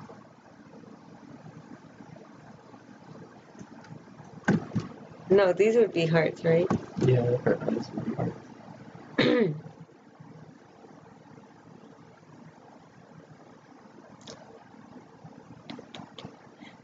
It looks wrong. Oh no. Okay, there. Just a tiny little niece. Oh, I gotta sign it. Oh boy. Oh jeez. Oh, you forgot my rippling abs. Get out. I'm joking. Nook is definitely not a muscular thing. It looks like I just got split open. It looks like I just had like my kidney stolen. Here, there you go. That's really good. No, you gotta have that scar that everyone has for some reason. No, my scar goes like that. my scar, if I ever have like a scar on a character, Hold that, wait. I have one going down like that, and then one across the nose line. Right here? Intersecting with the one on the eye. Oh, wait. Something kind of like that, yeah, but have the one from the eye go from the eyebrow. Oh, hold up. It's not pink no more. Oh, the pink. There you go. From the eye? No. From the eyebrow across the main center of the eye. Straight down. Like how I had it. Like that, yeah. It's perfect. Except for the curve at the bottom. Okay, fine. And then? And then you go from the curve, okay, kind of like straight across. Below the nose bridge. I think it's just the angles are off with this one. You know what kind of angle they are? You know the pirate It's a 2-point perspective. No. Oh, let me get the. Do you mean like this? Like this? Kind of like that, yeah. But, so like, let's the longer one would be the nose bridge. Oh. Yeah, like that. Ah, okay. I had a One Piece character for the anime One Piece that I had made. I'm sorry, I didn't make the anime One Piece. Okay, let me actually write. A character. Let me actually write. An original character for One Piece, who was leader of what I call the North Star Pirates, a group of pirates, and he has a scar across his bridge going underneath his left eye.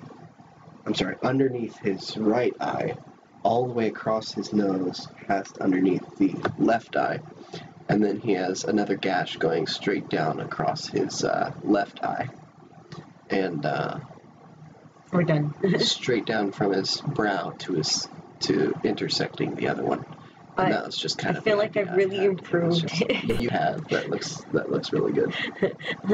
I feel bad that I improved. His arm is still pretty small, but it's pretty Tanuki looking. Heck. Because if you look at Tanukis, they kind of look like they have stubby legs. Stubby legs.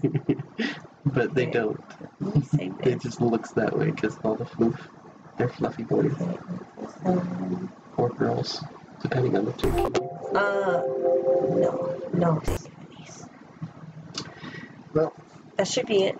Thank you for joining. So much for joining the Nook Thursdays. Someone's still watching. You can come back next Thursday and see our own shenanigans again.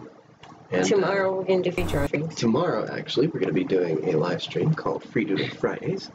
And I think Saphron actually takes some suggestions and sees what she is inspired by. And starts doodling, kind of like what she did today. But with a lot more her and a lot less me. So look forward to that for your Friday. I think there might be more you tomorrow because there might be more me tomorrow. Because my voice is still dead. Because your voice is still dead.